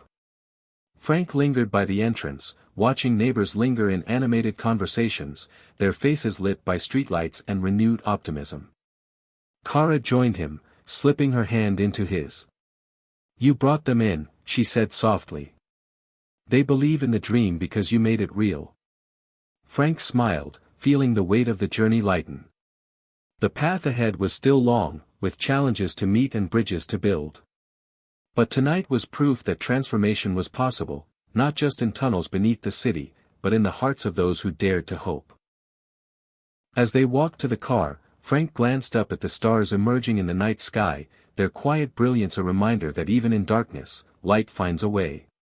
And so would he, one step, one connection, one day at a time. Frank stared out the window of his modest home, rain tapping gently against the glass as the gray clouds settled low over the city. The Subridge Connector project had faced many hurdles, but this felt different, a deeper, more personal storm. Despite the months of progress, the whispers of doubt had begun to creep back, not just from the community, but within himself. Was he really up to the task? Was his vision enough to overcome the relentless challenges? The weight of age pressed on him, a reminder that time was finite and the world kept spinning faster, seemingly without room for someone like him. He thought back to the first time he'd heard Elon Musk speak about failure, not as a final destination, but as a vital part of innovation. Musk's words had ignited a spark in Frank's heart then, and they still flickered now, even as the shadows grew longer. At the latest city council meeting, new opposition had emerged. A vocal group of residents questioned the project's cost and timeline, calling it a distraction from more immediate needs. Headlines in the local paper cast doubts, emphasizing delays and budget overruns. Friends and neighbors who had once cheered the idea now muttered concerns, and even Michael expressed frustration in their last phone call. "Dad, I want this to work, but I'm worried you're pushing too hard. Maybe it's time to slow down." Frank felt the sting of those words, sharper than any technical setback. The very people he wanted to inspire were wavering. Yet beneath the doubt, a quiet strength took root. He remembered Elon's audacity, the relentless drive to move forward in the face of skepticism. "If something is important enough," Musk had said, "you do it even if the odds are not in your favor." Frank clung to that truth like a lifeline. The next morning, he arrived early at the construction site, the air crisp with the promise of a new day. Workers bustled about, machines humming and earth shifting, a tangible reminder that progress, however slow, was real.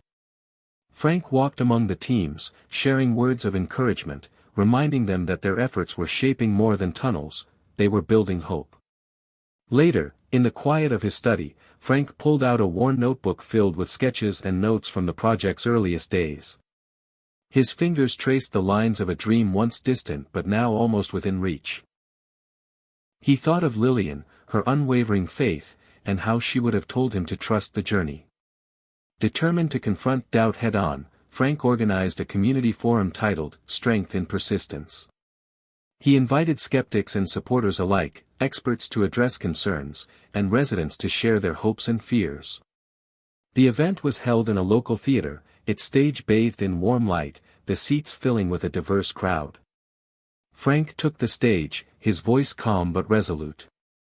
"This project has tested all of us. It's tested our patience, our faith, and our strength. But it has also shown us something powerful, that together, we can face doubt and keep moving forward. Like Elon Musk, who reminds us that setbacks are part of the path to breakthrough, we are building something lasting, not just beneath the ground, but within our community." Throughout the evening, frank dialogue unfolded. Technical experts addressed safety and environmental concerns with transparency. Residents voiced skepticism but also shared stories of how the project had inspired their families and created jobs. Frank listened, answered, and acknowledged fears without dismissing them. By the event's close, the room felt transformed, tensions eased, understanding deepened, and a renewed sense of purpose blossomed. Frank realized that leadership wasn't about having all the answers but about holding space for doubt while guiding toward hope. That night, back home, Frank sat in his favorite chair, a letter from Michael resting on the table. The words were honest, filled with cautious optimism. "Dad, I see your heart in this. Keep believing. We're with you." Frank smiled, feeling a swell of gratitude and renewed resolve. Age was no barrier, it was a chapter rich with experience and wisdom. Like the tunnels he helped create, strength came from enduring pressure and darkness, emerging into light. As rain continued to fall softly outside, Frank whispered to himself, "This is just another test. And I'm ready." The late afternoon sun filtered through the large windows of the community center, casting long shadows across rows of folding chairs filled with eager faces. Frank stood at the front of the room, heart steady but full, as he prepared to speak to a group he had come to see as the future of the project, and of the city itself. The Youth Empowerment Workshop was his newest initiative, a chance to reach young minds who had grown up hearing about innovation but rarely seeing it close to home. Tonight, those young faces looked up at him with a mixture of curiosity, skepticism, and hope. He thought back to his own youth, to the dreams that had seemed distant and unreachable, and to the moment when Elon Musk's relentless vision had cracked open his world. Now, he wanted to pass that spark forward. "Thank you all for being here," Frank began, his voice warm but charged with purpose. "I know many of you wonder what someone like me, someone who's well past 60, can teach you about the future. But I'm here to tell you that the future doesn't belong only to the young. It belongs to those who dare to imagine it differently, to build it bravely, no matter their age." A few students exchanged glances, intrigued by the honesty in his tone. Frank smiled, knowing the challenge was not just in building tunnels underground but in bridging the gap between generations above it. He told them the story of the subridge connector, not as a tale of triumph but as a journey filled with doubt, setbacks, and moments of fear. He shared how hearing Elon Musk speak about failure and perseverance had shifted his mindset, pushing him to take risks, to fight through the noise, and to believe in the impossible. Innovation, Frank said, is not just about technology. It's about courage, persistence, and heart. Hands went up as questions poured in. What if you fail? How do you keep going when people say no? Is it really possible to change the world at our age? Frank answered with stories of his own failures and the times he felt ready to give up. He spoke about the importance of community, of surrounding yourself with people who believe in you, and of finding purpose every day, no matter the obstacles. One young woman, Maya, raised her hand. "Mr. Doyle, I want to be an engineer, but sometimes I feel like I'm just a kid from a small town." "How did you get past that feeling?" Frank's eyes softened. "Maya, I know that feeling well. I grew up thinking my dreams were too big for where I came from. But I learned that your background doesn't limit you, your belief in yourself does. When Elon Musk was starting, people told him rockets were impossible, electric cars wouldn't sell, and underground tunnels were a fantasy. He ignored the noise and kept building. You can too." The room buzzed with energy, and Frank saw in those young faces the same spark he had felt decades ago. The future was theirs to shape, and they were ready. After the workshop, a small group gathered around Frank, eager to learn more, to volunteer, to dream bigger. Michael joined him, pride shining in his eyes as he watched his father inspire a generation that seemed so different yet so connected by shared hope. That night, as Frank sat on his porch beneath a sky thick with stars, he reflected on the journey that had brought him here. The tunnels dug beneath the city were more than pathways for trains, they were bridges between people, between ages, between dreams and reality. He thought of Lillian's quiet encouragement, Kara's unwavering support, Michael's belief, and now the faces of young dreamers ready to carry the torch forward. Elon Musk's voice echoed in his mind, "When something is important enough, you do it even if the odds are not in your favor." Frank knew the odds were still stacked, challenges still looming.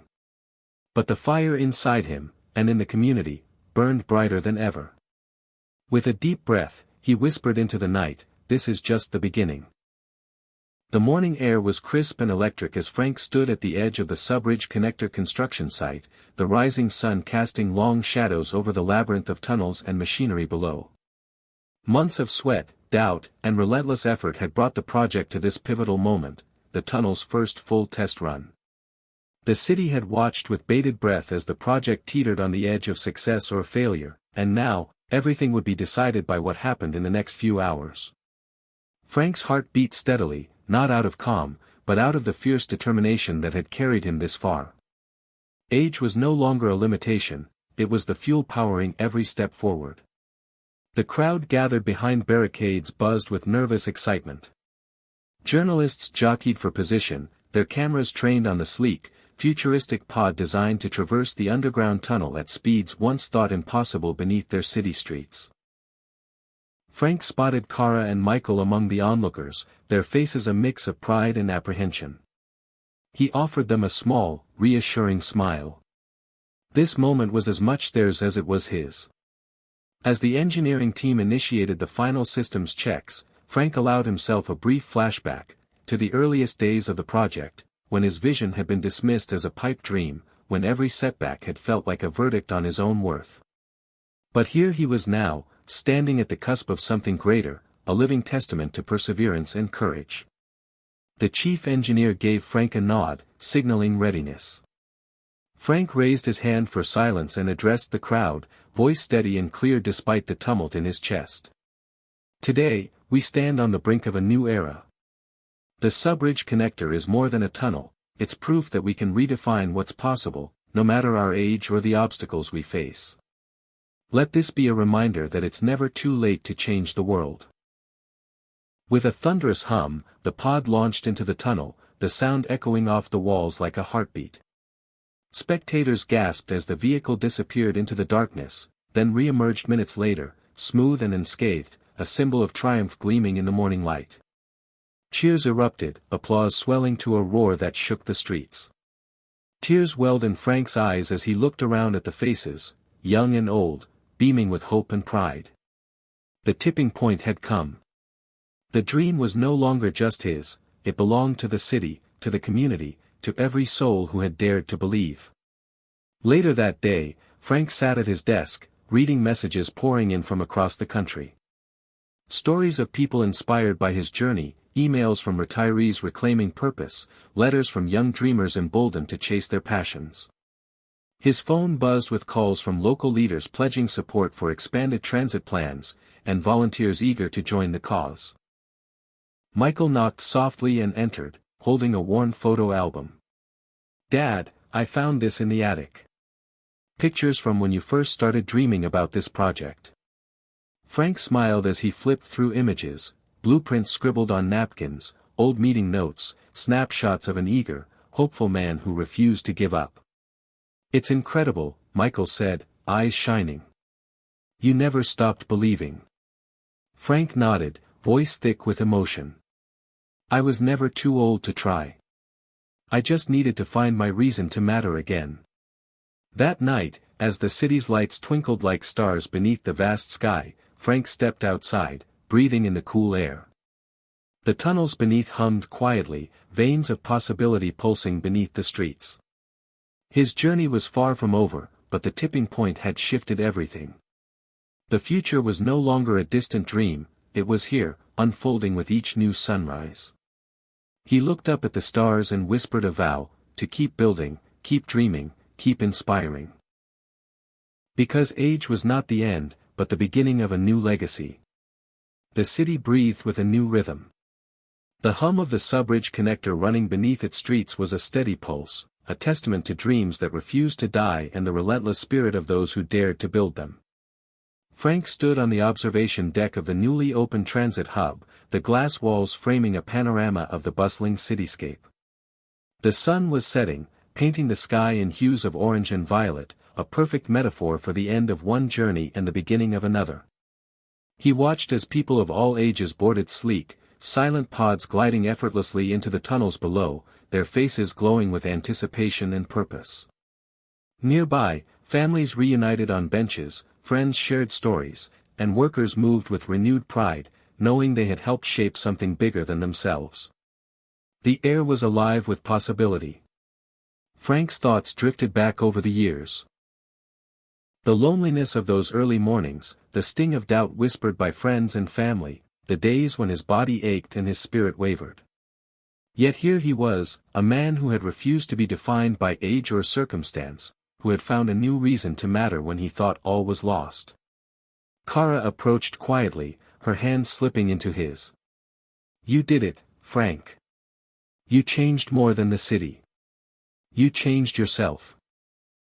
He smiled, the lines on his face deepening with the weight of gratitude. "I was never too old to begin again. I was just waiting for permission to matter." Across the deck, a group of young engineers waved at him, faces bright with excitement. One of them, Maya, the young woman from the workshop, approached, holding a tablet displaying new designs for the next phase of the project. "We're ready to keep building, Frank. Thanks to you, we believe anything is possible." Frank nodded, feeling the torch pass from one generation to the next, a legacy forged not in stone, but in hope and action.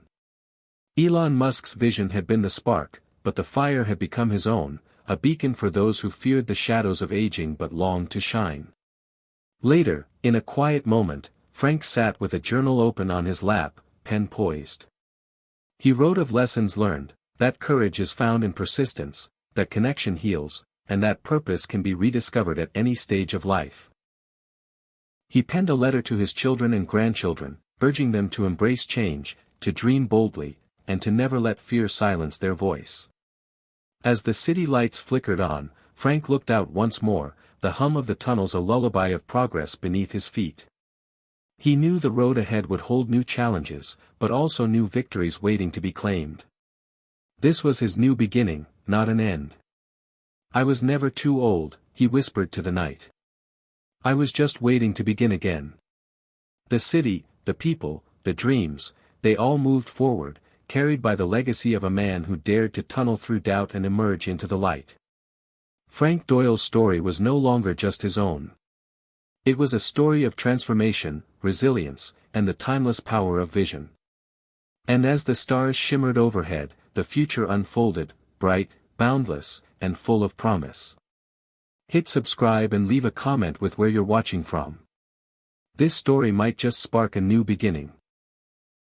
What's one thing that always pushes you forward, even when things get tough?